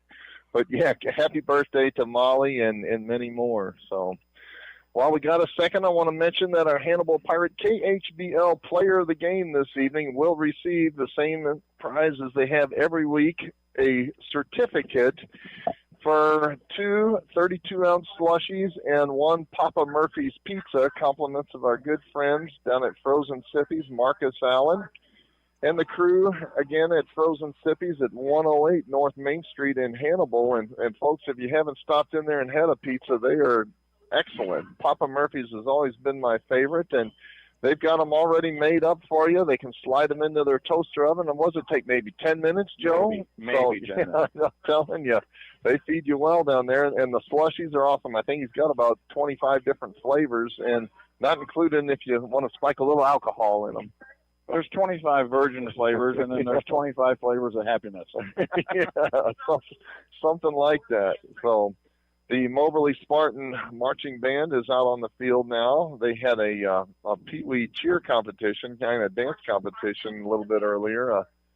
All of the Moberly Spartan It's like the elementary kids. Kiddos were out there on the field, and they were having a good time, dancing a little Cyndi Lauper. The girls want to have fun. Well, absolutely. But, Joe, not a whole lot that you can say about the Hannibal Pirates. Our offense stalled on a couple of occasions, but at least compared to the last couple of weeks, we have not turned the ball over. We have not made many, bad penalties. Let me look up and see if Craig Altide sent me the number of penalties. But it's been a pretty cleanly played game so far. I would like to say that it's probably all of them were committed on the offense, not a single defensive penalty. So 2 penalties for 20 yards against Hannibal and 3 for 11 yards against Moberly. The one that hurt them was that targeting foul where they got one of their players, Landon Smith, was ejected from the game for targeting. But, Joe, you mentioned it. There really wasn't targeting going on when you're throwing fists. No, you're standing there when you're throwing multiple haymakers at somebody's helmet. That's just flagrant stupidity. You can't say he's targeting, leading with his helmet. He's leading with his knuckles there, right in front of the head umpire. It's kind of like, Mark, if you're driving down the highway and you're going a little fast, and then the highway patrolman makes the effort to turn it around. If that official throws the flag and then throws his hat, you're going to get a ticket. Somebody's in trouble. You're going to get a ticket. I don't think that would classify as targeting. I think that would be classified as unsportsmanlike conduct or something along those lines. Yeah, it would be, but I know they can definitely, if you're targeting, they will definitely kick you out of the ballgame on a targeting. Yeah. Unsportsmanlike, not so much. Sportsmanlike might be a warning and maybe a second offense. When you're throwing knuckles in front of you and the head umpire, you're probably going to be dismissed. Of course, there'll be a big weekend downtown Hannibal next weekend. The Autumn Historic Folklife Festival will be downtown, and of course, you can always stop by. The Hannibal Knights of Columbus will be frying up their world-famous deep-fried catfish sandwiches, and I tell you what, there's always a line there, but they are delicious, and I'll be down there at least once on Saturday or Sunday, and we hope for a good crowd and decent weather. I plan on being down there myself. I like take a little trip down Main Street and all the venues. Is that when Joel Booth said he shows up there about 2 o'clock and he eats the whole way? My man Joel will literally eat his way down Main Street. So I want to throw a shout out to Joel. Don't know if he's listening since he's technically on the other side of the planet. Got a picture from Joel earlier this week standing on the Swilken Bridge. And those of you that do not know anything about the Swilken Bridge, my man Joe Thomas can tell you all about it. Oh, it's a world famous St. Andrew's Old Course in Scotland, where the game was invented. It's only about 450 years old, the golf course is, and everything's pretty much original as it was. Yeah. And so Joel Booth is standing on the bridge there that goes from the tee box across one of the berms, and on the 18th hole down the fairway, before you get to the fairway, there's the old Swilken Bridge that Jack Nicklaus and Tiger Woods and Ben Hogan and everybody has the famous Tony picture. Jacklin, And then now we have the famous figure of the Joel Booster. Absolutely. So, Joel, if you're listening in tonight, have a great trip. We look forward to having you back in H-Town next week when we take on the Marshall Owls. It'll be the final home game, the final scheduled home game, and the final North Central Missouri Conference game for all time. That's it. Yeah, no more conference after this year, and hopefully the Hannibal Pirates can hang on this evening. They lead this one 20-0 against Moberly, and turn right around and put one on the Marshall Owls next week, finish the conference season undefeated, grab that North Central Missouri Conference crown in its last year, and head on into the district playoffs after we play Fort Zumwalt West on the road in 2 weeks from tonight. Yeah, and we're still ranked number 1 in the district. I think Odessa is number 2. Odessa's number 2, about 9 points behind us. 9 points behind us, yep. And Warrenton is 10. They're right behind them. They lost last week, so I believe they're 4-2. And 2, that is correct. Yeah. Yep. So, it's still, I did kind of talk with Coach Splinder earlier today. If we can manage to win our district, Mark, we're going to play the winners of that Logan, Rogersville, and West Plains area. But if we could still maintain a home field advantage in that, and then, it really was never clear about who we would play next. But you kind of think like the winner of 5 and 6 is going to play the winners of 7, 8. Yeah. But it's not the case. That's not the case. Really, we would play one of the St. Louis. We're going to play one of the St. Louis schools like Lutheran North. Possibly down there, and so we would have to play there. Interesting, yeah, yep. I remember that where we did a couple years ago. And then the next game would be state championship at Missouri Western's Field. Awful lot of football left to be played before then. There's a lot of football, and we're going to play. We'll probably play a good tough team for our last regular season game with Fort Zumwalt West or Class 6. But then we should have a bye week there on Halloween. I think the top 2 teams would have bye weeks in our district. I think, and unlike last year when there were 7 teams, there's only 6 in our district this year. Right, that's going to give that other team a bye. And from year to year, teams bounce up and they bounce down, and between 4A, 3A, 5A, whatever, so this year. The way it pans out is Hannibal has 6 teams in the district, and the top 2 get a bye week. That's Halloween night. October 31st is when we're hoping that we have the week off and can rest up, get a little healthy, and head right into the second round of the district championship. That's right. Of course, that November 1st, that Saturday morning, I know my nephews because I got to take them out tomorrow, Mark. We're in doe season. But fill the freezer. But I know that my nephews are going to be ringing my phone come that night. Uncle Joe, we want to come back out and shoot your big deer again. All right, folks, I'm going to send it back to the studio. When we come back, we'll have the second half kickoff. You're listening to Hannibal Pirate Football on KHBL 96.9 FM. Are you concerned about the economy, interest rates, or current market conditions? For timely information based on sophisticated research, Raymond James Financial Advisor Steve Virel, located in Hannibal, can be contacted at 221-4500. He can discuss your specific needs and help to provide you with investment choices that make sense for you. To make an appointment with Steve Virel, his office can be reached at 221-4500. Raymond James Financial Services Incorporated, member FINRA SIPC. Life well planned. Go Pirates! Smith Funeral Home and Chapel started in 1888, serving others as they would want to be served, with reverence, respect, and responsibility. Services are personalized and specific to each family.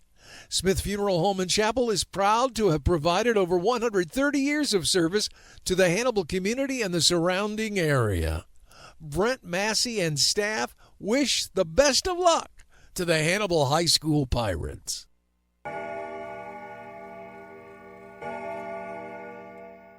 Marion County Clocks, LLC is here to save you time, now serving the Hannibal area with in-home grandfather clock service. They have expertise servicing clocks from 1808 to 2008 and beyond. Co-owner John Ryan, certified horologist, is now taking appointments to repair your family heirlooms. He can be contacted at 573-635-0071. For more information, Marion County Clocks, LLC can also be found on Facebook. Marion County Clocks, LLC, 115 South 4th Street in historic downtown Hannibal. Welcome back to Larry K. Knoll Stadium on the campus of Moberly High School. Our halftime score, Hannibal 20 and Moberly nothing. Moberly will receive the second half kickoff as they won the toss and elected to defer. They kicked off to Hannibal, who brought the ball down the field, but then their drive stalled and they turned it over on downs. But the Pirates were able to get their offense going on the, what was it, the second drive that they scored on? Was it the third drive? And then a couple of drives since then, put up 20 points in the first quarter or the first half. And more importantly, they are pitching a shutout this evening. And I know you get extra points for shutouts in the district standings, but again, Hannibal has a fairly sizable lead over Odessa. And as long as we continue to take care of business, we'll have that first round bye in the district playoffs in 3 weeks. One of my co-workers that I worked with said that was kind of Hannibal's idea this year, was to pitch shutouts in the entire conference schedule. Yeah, wouldn't that be something? I said that's a little bit of a high ask. Yeah. Lo and behold, they weren't able to shut out everybody, but they have been winning the games, and that's what really matters. Yeah, I tell you, Mexico in that first half a couple of weeks ago gave us all we wanted. They came out throwing the football, and that was a bit of a surprise for the Hannibal Pirates, but they were able to make some adjustments. And so far this evening, I wouldn't adjust anything. We're running Moberly's offense better than they are so far. I think so far, if the only thing I would change on defense is maybe stack an extra safety or linebacker in that box. Make sure that number 11 for the Tiger, for Moberly, Kayvon Tiger. Kayvon Tiger, what a name! Yeah, what a football name. Make sure that you keep him under wraps, and if you keep that guy under wraps, I'm pretty sure you're able to control the entirety of Moberly's offense. Interesting. He's got a little brother named Kavion and Kayvon Tiger. Back-to-back numbers, too. Kavion is 10 and Kayvon is 11. 11. Yeah, both teams are back out onto the field now. They finished up their stretching, and we'll be underway here shortly. Yeah, they always put 20 minutes on the clock. Everybody gets excited, and then when it goes to 0, they put 3 minutes back on. I never did understand why they don't just put 23 minutes on. Whatever. But, yeah, both teams are back out onto the field now, and, again, Hannibal Pirates will have to kick this one off. Feels like high school halftimes last longer than some of the college and NFL ones. It wouldn't surprise me if the Hannibal Pirates tried a onside kick. It's been a while since we've done the onside kick. I thought we did that against Lutheran St. Charles. Yeah, I think was the last time. That was the last time that I think I remember seeing it. Well, last time I was there to witness it. I've been away for about a month. Hear me okay up here? Yeah, I got you, Joe. Yep. Well, we're going to have Noah Brown's going to take the remaining part of this game off with his foot. Okay, so number 77, Noah Brown is going to be sitting this one out for the rest of the game. Sorry to hear that, and hopefully it's not that severe and he'll be able to return next week. Yep, I'm losing you now, Joe. I got still losing you, but yeah, Noah next week, of course, is senior night, and it is homecoming as well. Big night for the seniors, and hopefully Noah's back in the game next week. Really, both senior night and homecoming on one. Yeah, how about that? I kind of understood last year because we only had like maybe 3 home games. Yeah, there was only 4 year. home games. So yeah, we got 5 this year, but usually the last game, and Marshall, normally speaking, is cannon fodder for the Hannibal Pirates. But, the Hannibal Pirates are back out onto the field now, and Eli Clayton, the freshman, spots the ball at the 40-yard line, and he gets ready to step into this one. So they must have had a little kicking contest. I think James Wetton talked about that. They talked about that on Tuesday night. He said Trey Hoskins tried out and literally drilled one that went straight left, almost hit a kid in the head. No, he hit Nicholas in the head. Oh, he did hit Nicholas in the head, yeah. It's like, no, Trey, I think, you're not going to be kicking the football. But apparently Eli Clayton must have impressed somebody because he's out on the field and spots the ball at the 40-yard line and gets ready to step into this one. There's the whistle. And here's the kick by Clayton. It's a decent kick down the middle of the field, bouncing at the 15-yard line, picked up out across the 20, the 25, the 30, down the far sideline, and knocked out of bounds at about the 40-yard line, right in front of Joe Thomas. So Moberly have decent field position on their first possession of the second half. 1st and 10 at their own 40-yard line. They trail this one 20-0. And their quarterback still number 12. Jaron Tidings will come set. Under center this time. Takes the snap. Handoff is to Tiger. Tiger is across the line of scrimmage. He's into the secondary, down the near sideline, and shoved out of bounds at the 35. A big pickup of 25 yards for Kayvon Tiger on the first play of the second half. Has got Moberly set up 1st and 10 at the Hannibal Pirates 35-yard line. So they did exactly what I expected. I never did understand why they didn't keep feeding him the ball, Joe. No, he's a very talented athlete. He's a beast, and he's fast, too. Not only big, but he is fast. Tidings under center again, split backfield behind him. Hannibal showing blitz. There's the handoff. Duck back inside is Tiger. He peels off a quick 6-7 yards before he's knocked down by Wyatt Dorsey. And it'll be 2nd down and 3 from the Pirate 28-yard line. Turning his body open. Yeah, they're just running it away from Hoskins. Yep. To the other side there. Yeah, you're right. He's getting great penetration, but they're running it far away from him as they can. 2nd down and 3 now. Tidings comes set out of the shotgun formation. Empty backfield. Low snap. He picks it up. Rolls to the far side. Looking to throw. Now he does throw, and it is incomplete. And threw it into the end zone. It was intended for Kyler Fanning, who was fairly open. It was just a bad pass. Threw it right over his head. He couldn't even calling attempt to somebody try to baby go up ugly, there. Mark. Yeah. So 3rd down and 3 now. I'd call this definitely 4-down territory. Down 20-0 from the Hannibal Pirate 28-yard line.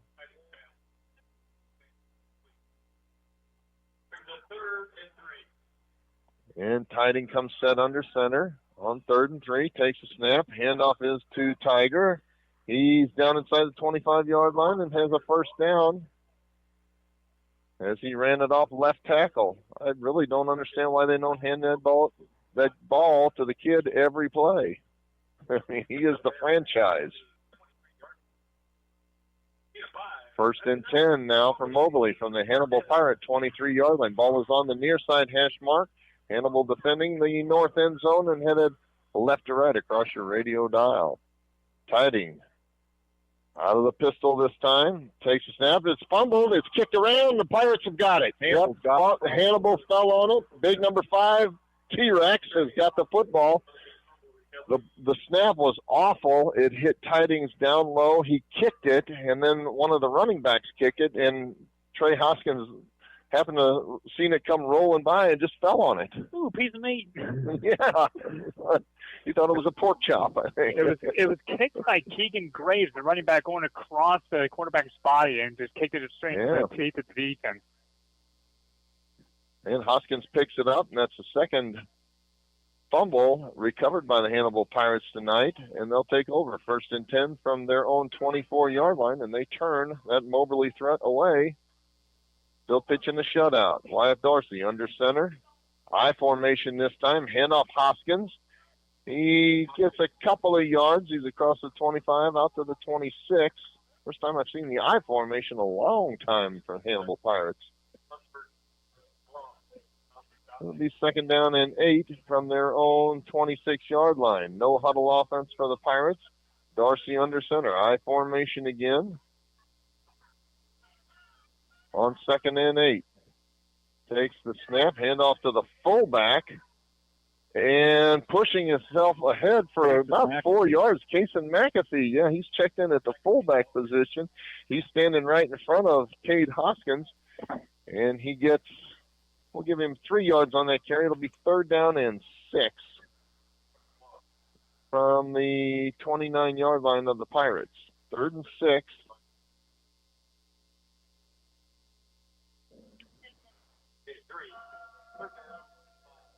Cash Grieving checks in and brings the play in.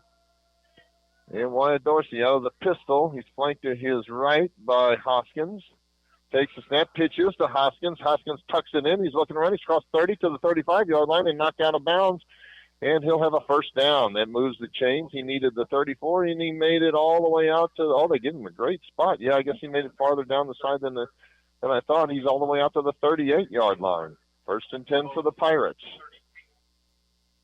at their own 38-yard line. Ball is on the near side hash mark, and there's 9:05 left to go in the third. 20-0 Pirates lead this one over the Moberly Spartans. Cash Grieving comes out with the play from Jeff Gishwender. Now he breaks out wide to the far side.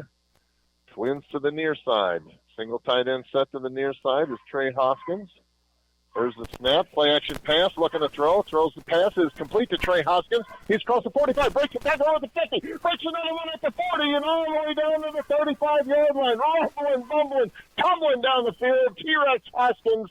He gets up a little slow, but he picks up another Hannibal Pirate first down all the way down to the 35-yard line. That is a tough tackle there, Joe. I wouldn't do it, Mark. I'm sorry. Right. There's guys bouncing off him, look like a pinball machine. There's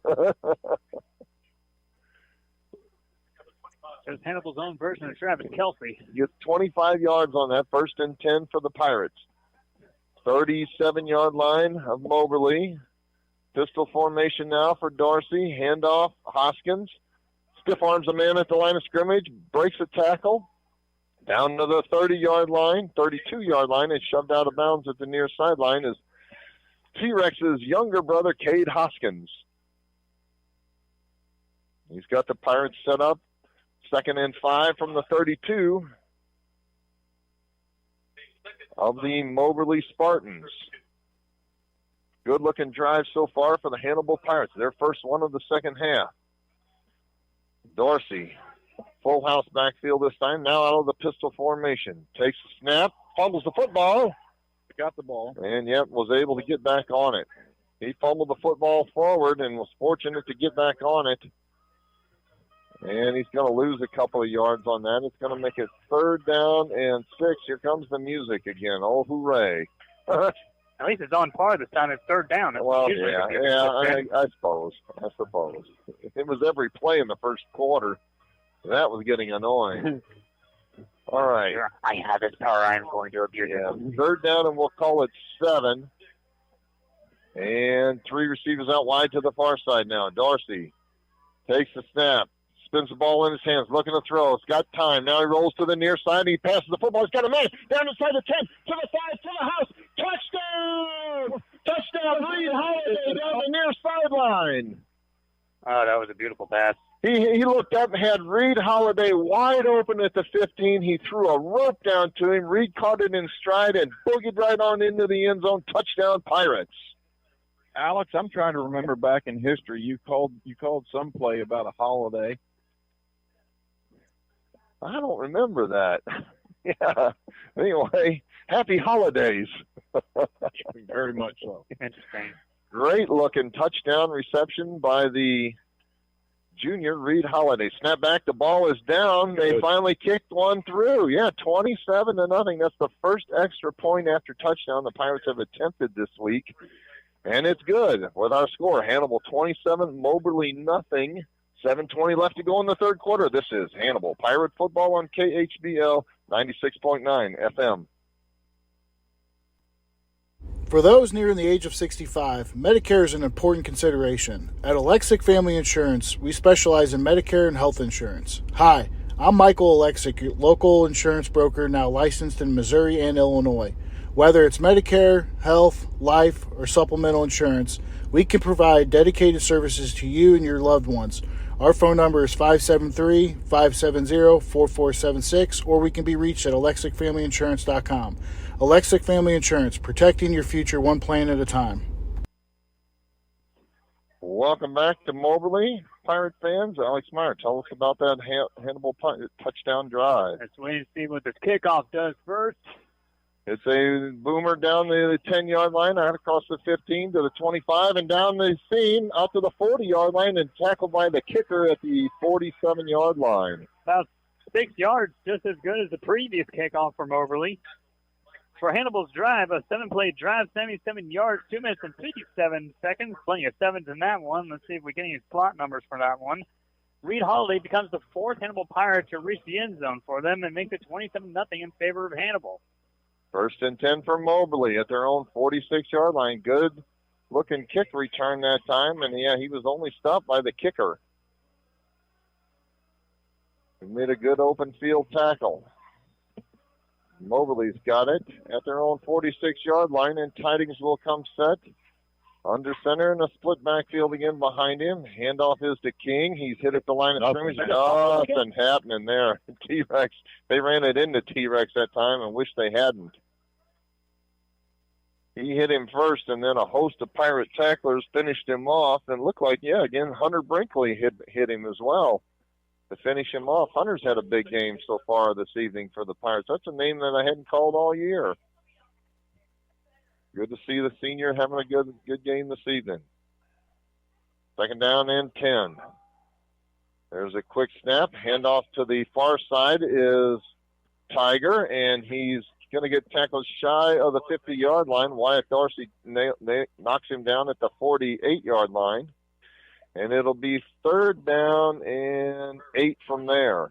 Third and 8 from the Moberly 48-yard line.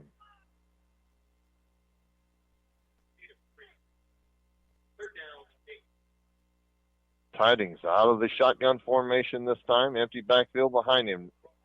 Snap is not a good one, but he corrals it anyway. Now he reverses his field, and he gets knocked down and pushed out of bounds on the far sideline. Again, several Pirates in on that one, led by Julian Murphy that time. Trey Hoskins was about a half a yard from sacking him another time, nearly 8 yards deep. He almost had him, And this is 4th down territory for Moberly, even if it's 4th and 2. It's 4th and 2 at the Hannibal Pirates 46-yard line. 6-yard line, 46-yard line. 4th and 2, and Tidings under center. Hannibal showing the blitz. Long snap count, he takes it, handoff, and hitting the backfield, and not going to make it is Tiger. He's thrown down by all kinds of Hannibal Pirates, led by 21 that time, Paris Chappell. Well, you take your best chance with your best player, and sometimes it doesn't pay off. Paris Chappell finished him off. Cade Hoskins was right there as well. And the Pirates take over on downs. They've got it 1st and 10 at their own 47-yard line now with 5:24 left to go in the third, leading this one 27-0. You got to think here, they score here, Alex, that they'll probably try to go for 2 and get that running clock going. Isn't it 30 points? 35. 35. All right. 35. Out of the pistol formation. Wyatt Dorsey, a high snap. He gets it down, though, and hands the ball to Hoskins. Hoskins pulls his way across the 50-yard line and all the way down to the 45. Peels off a quick. They give him the spot at the 44 or 46-yard line. But he'll get 6 yards on that. 7 yards, 2nd down and 3. On the 46-yard line. Dorsey out of the pistol formation again. Twin receivers out wide to the far side. Play action pass. It's complete to Washington. Jukes a man at the line of scrimmage, trying to get it inside now. He's reversing his field. He's down to the 40-yard line. He's got room to run to the 35. Horse collared from behind. No call. And ridden out of bounds at the 35. Having right in front of the official. Sure looked like a horse collar to me, Alex. I think that horse collar has become a very vague. Yeah. I think so. Yeah, the definition of the horse collar is just a little bit weird to me. Now, tackle was like with your hand inside the, the jersey, it's fine, but he gets it a 1st down anyway for the Pirates. They got it 1st and 10 at the Moberly 34-yard line. Dorsey out of the pistol again. Deep handoff. Hoskins stutter steps at the line of scrimmage, pushes his way across the 30 and dances down to the 28. Spotted at the 29 now. Pick up a 5, 2nd down and 5 from there, from the 29-yard line. Ran off right tackle that time. Big Nick Thomas led the way.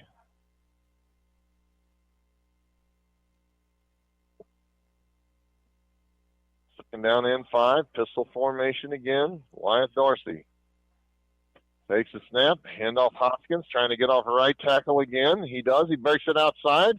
Is down to the 26-yard line. And he'll have, or be very close to a 1st down. I think they'll spot him a yard shy. Here comes the music for the 3rd and 1. Yep, for the 3rd and long. 3rd and 2, and they crank up the music again. Okay.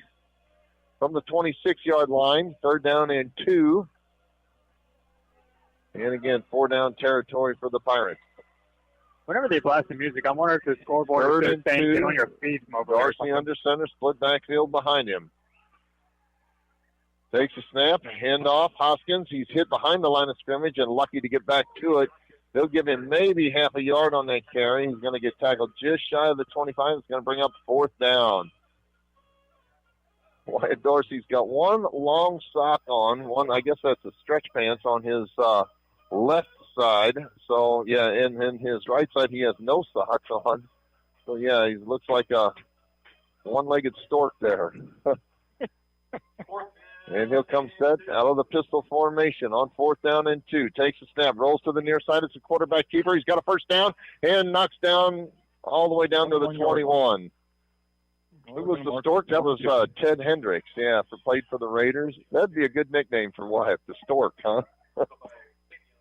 Stork. All right. 1st and 10 for the Hannibal Pirates from the 22-yard line now of Moberly. 2:25 left to go in the third quarter. 27-0 Hannibal.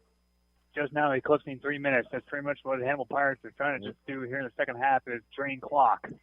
Keep on to the ball. 3 wide receivers bounce out wide to the far side. Trey Hoskins sets up to the near side. On the line of scrimmage. Single tight end set. There's a pass play that's complete. Cade Hoskins has it. And out of the backfield, and he'll pick up. He's going to lose a yard. He's going to lose a yard, actually. They tackled him.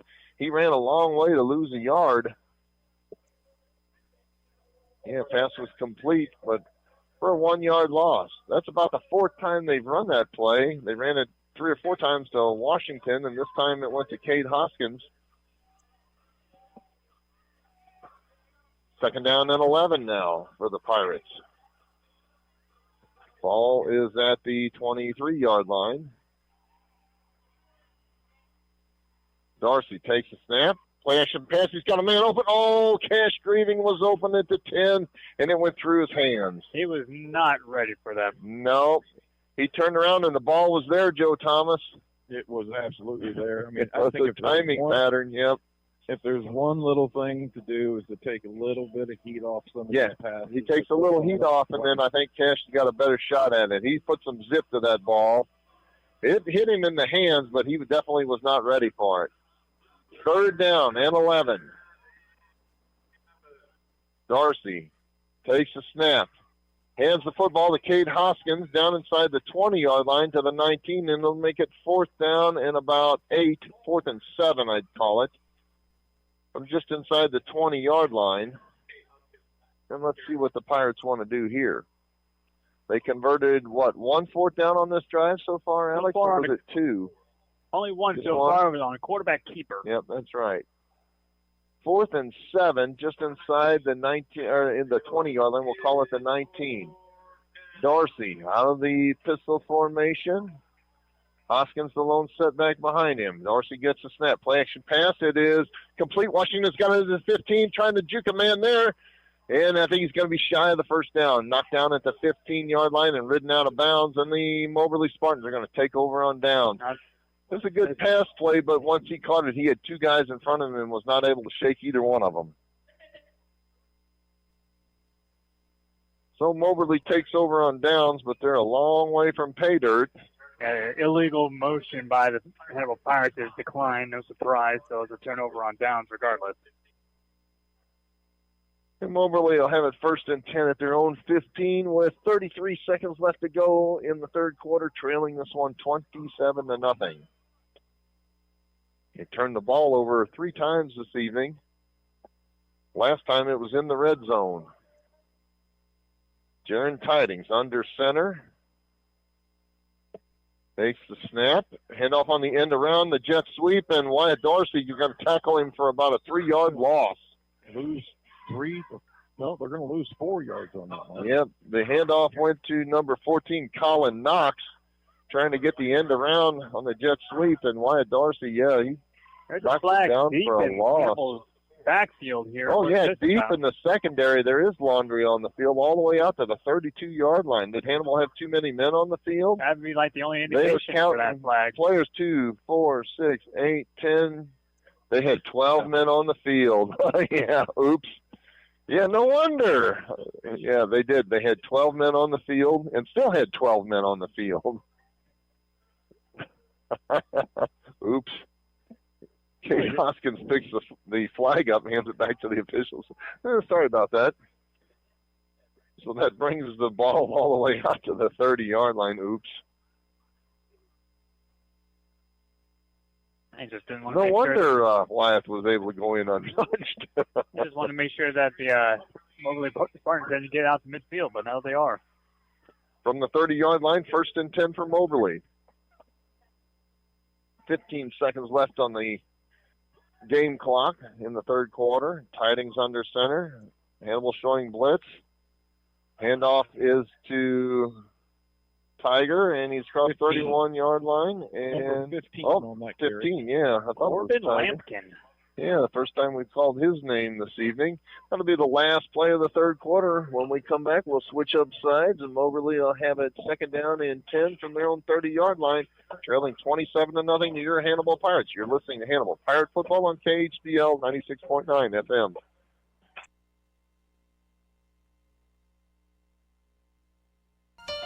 This is Marcus Allen, the owner of Frozen Sippies at 108 North Main Street in historic downtown Hannibal. Frozen Sippies offers a family-friendly atmosphere with frozen slushies for all ages. We're proud to carry Papa Murphy's Pizza for dine-in or carry-out. We have pool tables, dartboards, plenty of space to host private events, including bridal showers, birthday parties, and more. Phone number is 573-603-1113. Frozen Sippies, bringing a taste of paradise to your hometown. I'm Jordan Foey. And I'm Brad Kurz. We are your Edward Jones financial advisors in the Hannibal region. We're all about financial investments, but we also value the investments of time, patience, and encouragement of our young athletes receive from their coaches and teachers. That's why Edward Jones is a proud sponsor of Hannibal Pirate Football on KHBL. For all your investment needs, 573-221-1302 or edwardjones.com. Edward Jones, member SIPC. Near side pass play is complete, but knocked down quickly by Kate Hoskins and shoved out of bounds. That's the referee's fault there. He's got to blow a quicker whistle than that. I don't think he was out of bounds. Yeah. No, I mean, they kept the clock running, but yeah, that kid took a shot, and it was all because the referee didn't blow the whistle when Colin Knox caught the football. Now a referee timeout. Ball is out the 31-yard line, and it's going to be 3rd down and 10 from there. 3rd and 10 from the Moberly 31-yard line. Again, they trail this one 27-0. Pirates looking to put the final nail in the coffin here. Tidings out of the pistol. Takes a snap, quarterback keeper, and he's going to get hit and driven down at the line of scrimmage. Lucky to get back to the line of scrimmage there. Knocked down, I think that was Paris Chappell again. Yeah, Paris having a good game as well, the Hannibal Pirates.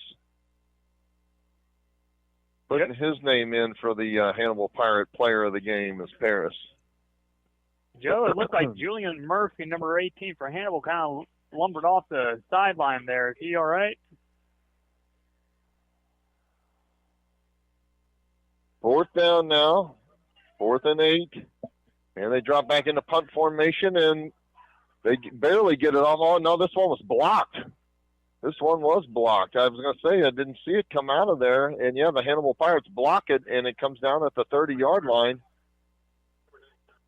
That was blocked, yeah, by number 99, Brinkley. What a game he's had. Brinkley took it off the toe of the would-be punter and the quarterback, number 12, Jaron Tidings. So, yeah, Brinkley's had a punt blocked, and he has had a sack.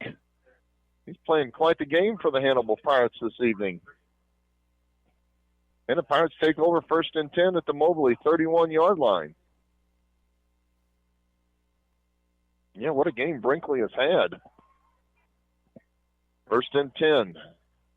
Dorsey under center, takes the snap. Handoff right side. Or up the middle is Washington. Nothing doing. He is shoved down and the ball comes out, but well after the whistle had blown. Yeah, Joe, did you get a good look at that punt block there? I mean, it really looked like that Brinkley took it right off his toe. I can't hear you if you're down there, if you're talking.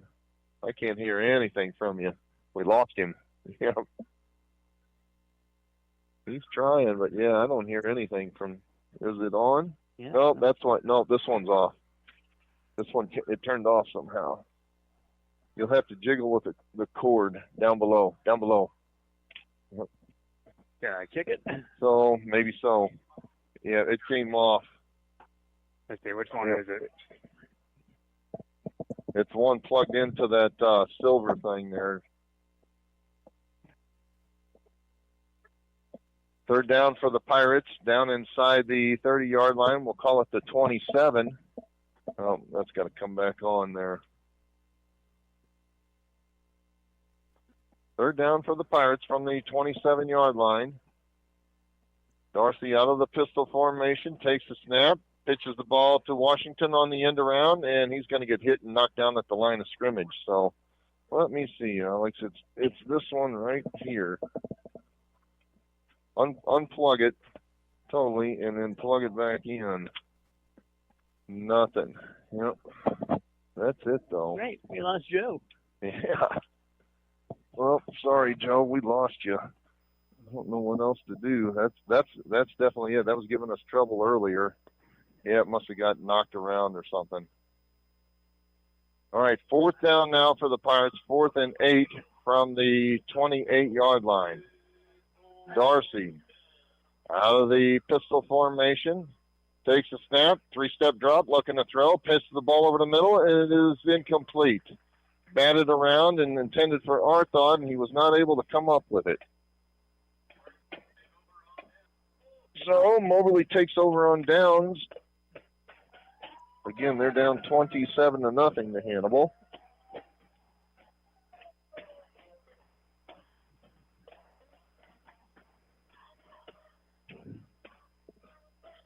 Now we're back. Well, maybe we were. Right now, Joe.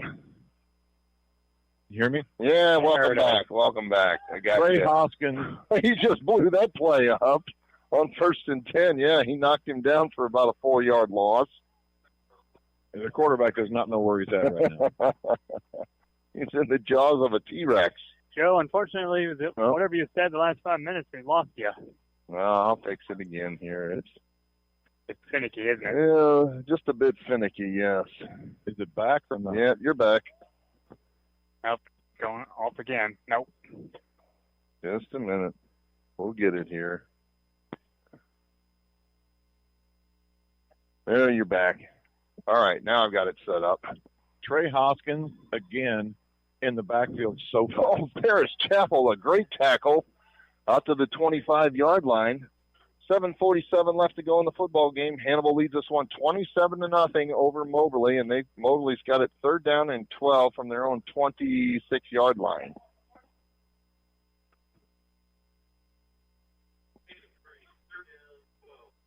Third and 12. Yeah, back to that punt block, Joe. Did you catch that? I'm telling you, Hunter Brinkley almost took the ball right off the punter's foot. Well, the punter essentially whiffed the ball. Ah, that's what happened. Okay. He swung and missed, you're saying? I'm not going to call the baby ugly. The baby was ugly. Oh, my. Well, in any event, Hunter Brinkley gets credit for the blocked punt there. All right.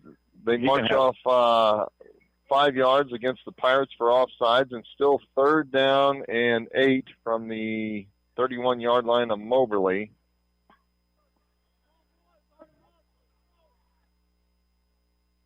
And Jaron Tidings comes set. There's a pass play, is incomplete. Ball is thrown out to the near sideline. Mark, I think you were closer to that. I'm telling you, yeah. Ethan Land, I think, was the intended receiver, but yeah, it was closer to me, and I'm 40 yards from the field. And let's see what they're going to do here on 4th down and 8. Looks like they're going to line up to go for it. Jaron Tidings. And now they're going to call a timeout with 6:51 left to go in the football game. Hannibal leads at 27-0. This is Hannibal Pirate Football on KHBL 96.9 FM.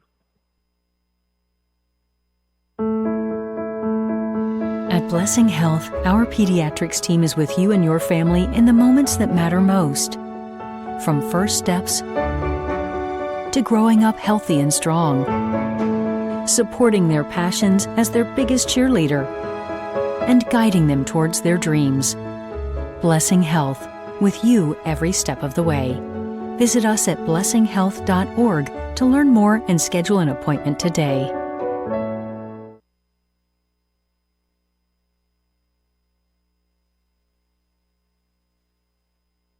Welcome back to Moberly, Pirate fans. Moberly has it, but they've got it 4th down and 8 from their own 31-yard line, and they trail this one 27-0 with 6:51 left to go in the football game, and Tidings will come set out of the pistol formation. All kinds of movement. Guys moving. I think they were intending to go on 2, but half of the Moberly offense went on 1, and that made 4th and 8 is now going to become 4th and 13. They're going to see who's at fault here. The entire umpire. I don't know. It was number 61, number 75. If more than one guy jumps, can you get five yards for each? Oh, they call it against the Pirates? Seriously? Oh my gosh! Seriously? Yeah, they're going to march off 5 against Hannibal, and it's going to be 4th and 3.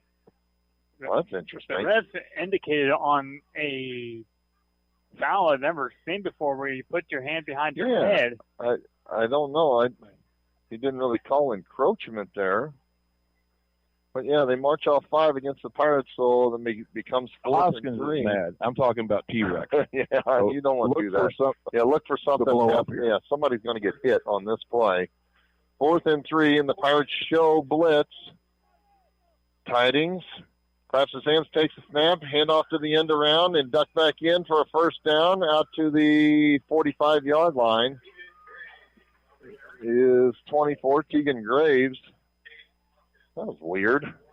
And Cade Hoskins and Wyatt Dorsey finished him off on that tackle, but Moberly gets a first down out to their 45-yard line. Strange play. I would just like to announce, everyone, I love number Olivia. 72. Welcome to the broadcast booth, Olivia. All right, here's the snap now to Tidings. He's looking to throws it deep over the far side, and it is broken up. Nearly intercepted. Yeah, great defense downfield by Washington. Offensive passing there. Jerry Washington had position. You picked up a hitchhiker, apparently? Yeah. She's down here taking pictures of the team, which I think probably 3/4 of the roll is 72. Now she didn't announce 72 on which team. I assume it's the Pirates. 72 team. on the Pirates is still on. I'll say 72 for Moberly got ejected. So there's that. Second down and 10 now for Moberly. Tidings out of the pistol, takes the snap, handoff Graves in the backfield. He gets a block and across the line of scrimmage for about a yard to the near sideline before he's finished off by the Ferrari, Nick Ferreira. Mark, not to open up old wounds, but I'm still scratching my head. In all my extended knowledge of football, I have never seen the ref put his hand behind his head. Yeah, just one hand. Yeah, I've seen 2 hands behind the head, but just one hand. Indicated against the defense. Yeah. Yep. All right. 3rd down and 8 now. Tidings fakes the handoff, rolls to the far side, looking to throw. Now he tucks it in. Now he does throw it, and it is picked off. Cade Hoskins has it at the 25, across the 30-yard line, reversing his field and knocked down at the 35. An interception for Cade Hoskins is the 4th turnover of the game for the Moberly Spartans. And, yeah, they've kind of got their tail between their legs now. Their hands are on their hips. Mark, I don't think number 12, the quarterback for Moberly, wants to hear anything about Hoskins because he had big T-Rex right behind him as he threw it. Cade intercepts it, yeah. He had Hoskins on one end and Hoskins on the other. 1st and 10 now for the Pirates at their own 34-yard line, and Hannibal will be content to try to just run out the clock if they can with 5.5 minutes left to go in the football game. 27-0 Pirates. And Wyatt Dorsey will come under center with a split backfield behind him. And the quick handoff is to Cade Hoskins. He gets through the line of scrimmage and into the secondary and out across the 40-yard line to the 44-yard line. He'll be or 43. He'll be a yard shy of the first down. Pickup of 9 by Cade Hoskins. He checks himself out of the game now. And the Ferrari heads out onto the field. Nick Ferrera will be in the backfield with Darian Washington to his left side.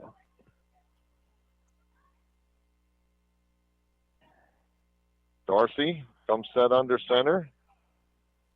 And again, split backfield behind him on second and a yard. Takes his time, handoff to quarterback keeper. And into the secondary is Dorsey. He's all the way to the 49-yard line. He'll have another Hannibal Pirate first down. 4:44 left to go in the football game. Clock stops while they move the chains, and now it kicks over again. And the Pirates have got it first and 10 at their own 49-yard line. Taking their time. Reed Holiday brings the play out from Jeff Geschwinder. And the Pirates break the huddle. And Dorsey will be set under center again. Takes a snap, handoff to the Ferrari that time, but hold everything. There's laundry on the field before the snap, and the Pirates are going to have to back up 5 on a false start. So what was first and 10 becomes first and 15 from the Pirate 44-yard line. Yep, Nick Ferrera was going to get the carry that time. I'm just sitting here looking at Reed Holiday has got the brightest orange shoes I think I've ever seen. He's ready for deer season. He breaks out wide to the far side. On first and 15, Dorsey under center. Handoff to Washington. Washington dances across the line of scrimmage. He's into the secondary. And knocked down at the 45 or the 44-yard line of Moberly. About 3 yards shy of the first down. It'll be second down and 3 from their 44-yard line. Yeah, I texted Reed's dad, Michael. He made some comment about, I think those shoes just blinded the whole defense on that touchdown reception earlier. Second and 3 now. Dorsey out of the pistol this time. Ferrera, the lone setback behind him. Wyatt takes a snap, 3-step drop, looking to throw. Guns the ball down to the far side. He's looking for Holiday again, and it is incomplete down the inside the 5-yard line. Good defensive coverage. Holiday was well covered on that play, but Dorsey put it where only Reed could catch it. It was up high and out of the reach of the would-be defender. But that's going to make it third down and about 3 now with 3:10 left to go in the football game. 27-0 Pirates. Pirates are going to go to 6-1 on the season and 4-0 in the North Central Missouri Conference, trying to wrap up the conference crown next week at home versus Marshall. Dorsey under center this time on third down and 3. A quick handoff to Ferrera. Ferrera has got a first down. He's down to the 41-yard line. And the clock stops when they move the chains. Yep. There's just 3:04 left to go now, and the Pirates content to probably just sit on this one. Get one more first down for sure, and they're done. No hurry at all. As Wyatt Dorsey brings the play into the huddle, and he'll break it now. He comes set out of the pistol formation again. Darian Washington, the lone setback behind him. First down and 10. Handoff is to Darian Washington, trying to get outside. Stiff arms the man to the line of scrimmage. Nothing doing. He's going to get knocked down by 3 guys and lose a yard on that carry. It'll be second down and 11 with 2:25 left to go in the football game. Yep, Pirates are 1 first down away from taking the knee and closing this one out. And we'll be headed back to Hannibal. Second and 11. Dorsey under center this time with a split backfield behind him again. Takes the snap. Quick handoff Washington. He dances across the 40-yard line and all the way down to the 37-yard line. And that'll bring up third down and about 5 from there. Oh, 3rd down and 7, actually. They spotted at the 38-yard line. I thought he was a little bit farther down the field than that. 3rd and 7. And Wyatt Dorsey will come set out of the pistol formation. 4 wide receivers. Ferrero, the lone setback behind him, takes a snap, 3-step drop, looking to throw, all kinds of time. Now he gets knocked down and sacked. Yeah, he pump faked once, and he is sacked in the backfield by number 65 of Moberly. And he really didn't wrap him up. He just knocked him down. Chance Lunsford knocks Dorsey down, and that's a big loss. That's all the way back to the 48-yard line, and it's 4th down and, about 17 from there. 4th down and 17 for the Pirates with 1 minute to go in the football game. 58 seconds to go. I'd say this Let it fly. Yeah, let it fly. Let's see if he does that here. On 4th and 18, he'll come set under center. Wyatt Dorsey, split backfield behind him, takes the snap. It's a option play. He keeps it and runs out of bounds on the far sideline. Moberly will take over on downs with just 40 seconds left to go. 1st and 10 for Moberly, and their last hurrah, trying to put some points on the board, and Hannibal's trying to keep the shutout. 27-0 over Moberly. Don't forget, folks, at the end of the game, we'll name our Hannibal Pirate KHBL Player of the Game, who will receive 2 frozen slushies, 32-ounce frozen slushies, and 1 Papa Murphy's Pizza compliments of frozen sippies at 108 North Main in Hannibal. On 1st and 10, Tidings takes a snap, rolls back. He's got pressure up the middle now. He rolls to the near side now, and he gets knocked out of bounds or driven out of bounds along the near sideline. Several Pirates were after him. Yeah, Casey McAfee had him dead to rights in the backfield. But, yeah, he ran, 70 yards there? About 70 yards. Yeah, to lose a yard on the play. Yeah, running for his life. Yeah, running for his life. He lost a yard on that play. And it'll be 2nd down and 11 now from the 46-yard line with 32 seconds left to play. No reason to not just let it fly now. Take a 3-step drop and throw the football. And he does. He throws the football. It is complete to the 50-yard line and knocked down at the Hannibal Pirates 49-yard line. Pass was complete to Colin Knox. He is a 6'1", 160-pound junior of Moberly. And that moves the ball into Hannibal Pirate territory. Moberly will have it 3rd down and 5 from the Pirate 48-yard line with, there's no time left on the clock. They're going to walk off the field, and that'll be the final play of this football game. Hannibal wins this one 27-0 over Moberly. You've been listening to Hannibal Pirate Football on KHBL 96.9 FM.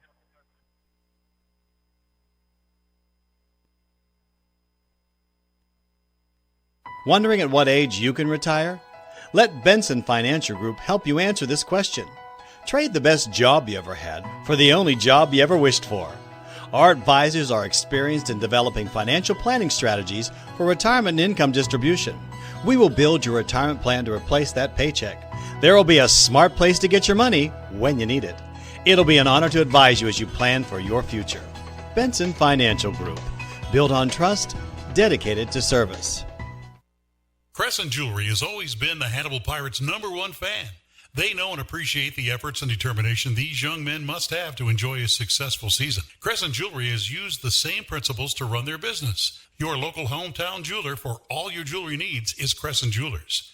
They offer quality jewelry. Like the Pirates, they try hard to go that extra yard. Crescent Jewelry, 207 Broadway in downtown Hannibal since 1842. The employees and directors of F&M Bank and Trust Company thank you for rooting on the Hannibal Pirates on KHBL Radio. Since 1870, F&M Bank has been cheering on Hannibal. As the Pirates settle into their new home, F&M is happy to be a part of this new era of Hannibal Pirate football. Together, F&M Bank, along with our customers, have been and will continue to be a part of progress in our community. F&M Bank and Trust Company, Hannibal's biggest fan. Go Pirates! Are you concerned about the economy, interest rates, or current market conditions? For timely information based on sophisticated research, Raymond James Financial Advisor Steve Virel, located in Hannibal, can be contacted at 221-4500. He can discuss your specific needs and help to provide you with investment choices that make sense for you. To make an appointment with Steve Virel, his office can be reached at 221-4500. Raymond James Financial Services Incorporated, member FINRA SIPC. Life well planned. Go Pirates!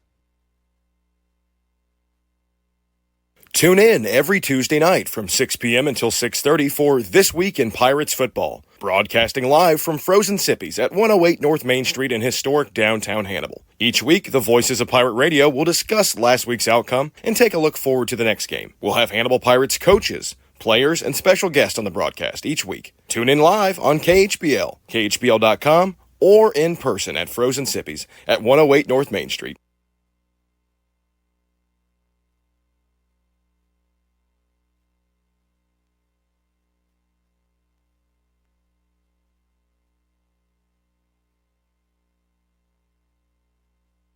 Welcome back to Larry K. Knoll Stadium on the campus of Moberly High School.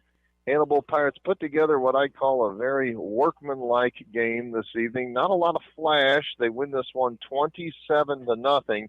Defense played outstanding. I mean, they never got the ball inside the 20-yard line, except for, I think, once when they turned it over. They fumbled the football, and the Pirates win this one again 27-0. Alex Meyer, you want to go through the second half drive chart there? Sure thing. Moberly started off with the ball, but they had a fumble. Trey Hoskins popped on that like cheese on a pizza. Hannibal took the only drive and the only touchdown of the second half on their next drive with a 7-play drive, 77 yards, 2 minutes and 57 seconds. Reed Holiday with a great reception and running for the touchdown made it 27-0. That was the final points on the scoreboard for the rest of the entire game. Moberly then had a 3-and-out. Hannibal just took one and just tried to take as much time as they could off their next drive, 10 plays, and had a turnover on downs. Moberly took their next drive, 6 plays, and they punted. Hannibal then had 4 plays, turnover on downs. Then Moberly had their next drive, which was 7 plays. They tried to move it down in the field, but Kate Hoskins intercepted it and turned them away. Hannibal then decided to just continue to chew up clock, took a 9-play drive, and then turned it over late with only like 40 seconds left. Moberly then tried to just move as much as they could and initially ran out the rest of the clock. And that's where the final score, 27-0, has come to a head. Yeah, again, a very workmanlike game for the Hannibal Pirates. The Hannibal head coach Jeff Geschwinder is having a word with the boys in the north end zone here, and he'll be over here shortly to have a word with my man Joe Thomas, who's down on the 30-yard line there. Looks like he's about to wrap it up. And, yeah, you got to just say that nothing flashy in this game, but the Hannibal Pirates came in. They took care of business. Their defense was just absolutely outstanding, and the offense played well as well. But, when you pitch a shutout in against a talented running back like Tiger, that Kayvon Tiger, very talented running back, you've done something here. And there's Coach G. He's headed off the field there on the far sideline. An interesting stat as well here, Mark, that I have. 10 drives for the Hannibal Pirates, 1 punt. Oh, wow, yeah. Well, that's interesting. It was either turnovers on downs. Yeah, they turned it over on downs a couple of times. Touchdowns. Yeah, or touchdowns. Yeah, absolutely. Moberly had 11 drives, and it was almost like half and half. Yeah. Like 6 punts and 5, and I think it was 4 turnovers. All right, I'm going to send it down to the field now. Joe Thomas is down there with Hannibal head coach Jeff Geschwinder. Take it, Joe. You got me loud and clear, Mark? Gotcha. Awesome. Coach G, we had a great shutout tonight against Moberly Spartans here at their home field here. It seemed like our running game was a little bit rusty, maybe. I guess maybe a word for it. Kind of starting off the first half there. But let's hear kind of what you got to say about that. Moberly did a great job defensively of mixing up their fronts and mixing up what they were doing. And, we got caught with our head down a lot, not seeing blitzers coming in. We missed some blocks here and there. And our backs weren't hitting the hole fast early on. But then, they fixed it. We're able to move the ball a little bit better, put some scores on there. So a lot of it's our fault. Sometimes I feel like we're just trying to do too much. especially against a team that does so many different little looks on defense as far as slants, pinches, and just sending bullets all the time. We got to have our eyes up. We got to be able to run off the ball regardless of what's given to us. That's a great point, Coach. I know a couple of times there on the sideline there, I did notice you kind of talking to the running backs about hitting the hole instead of trying to dance around and maybe go outside. Yeah, we got big dudes up front that can move bodies, and if we just hit our landmark as fast as we can, it's not always just a home run hit. We just need to put drives together, and I felt like a lot of throughout the game, we're just looking for the big play instead of just hitting our landmarks and putting drives together. Yeah, defense tonight, putting a shutout against, it got the Kavion Tiger, or that young man's name. I mean, he's a heck of an athlete, number 11, the running back there. And we kind of just talked about it a little bit amongst ourselves in the booth about, their offense just need maybe kind of get him the ball. And it looks like they started off in the first half. They did. They kind of put a drive together, and then defense got a fumble recovery there for them and then drove it down the field on them, and, we scored on them there. But, Kavion Tiger is a good running back there, but our defense tonight was popping. Yeah, defense, I mean, how many takeaways do we have plus a shutout? We just got to make sure when one side of the ball is playing well, the other side needs to match it. So very proud of our defense, our players, our coaches.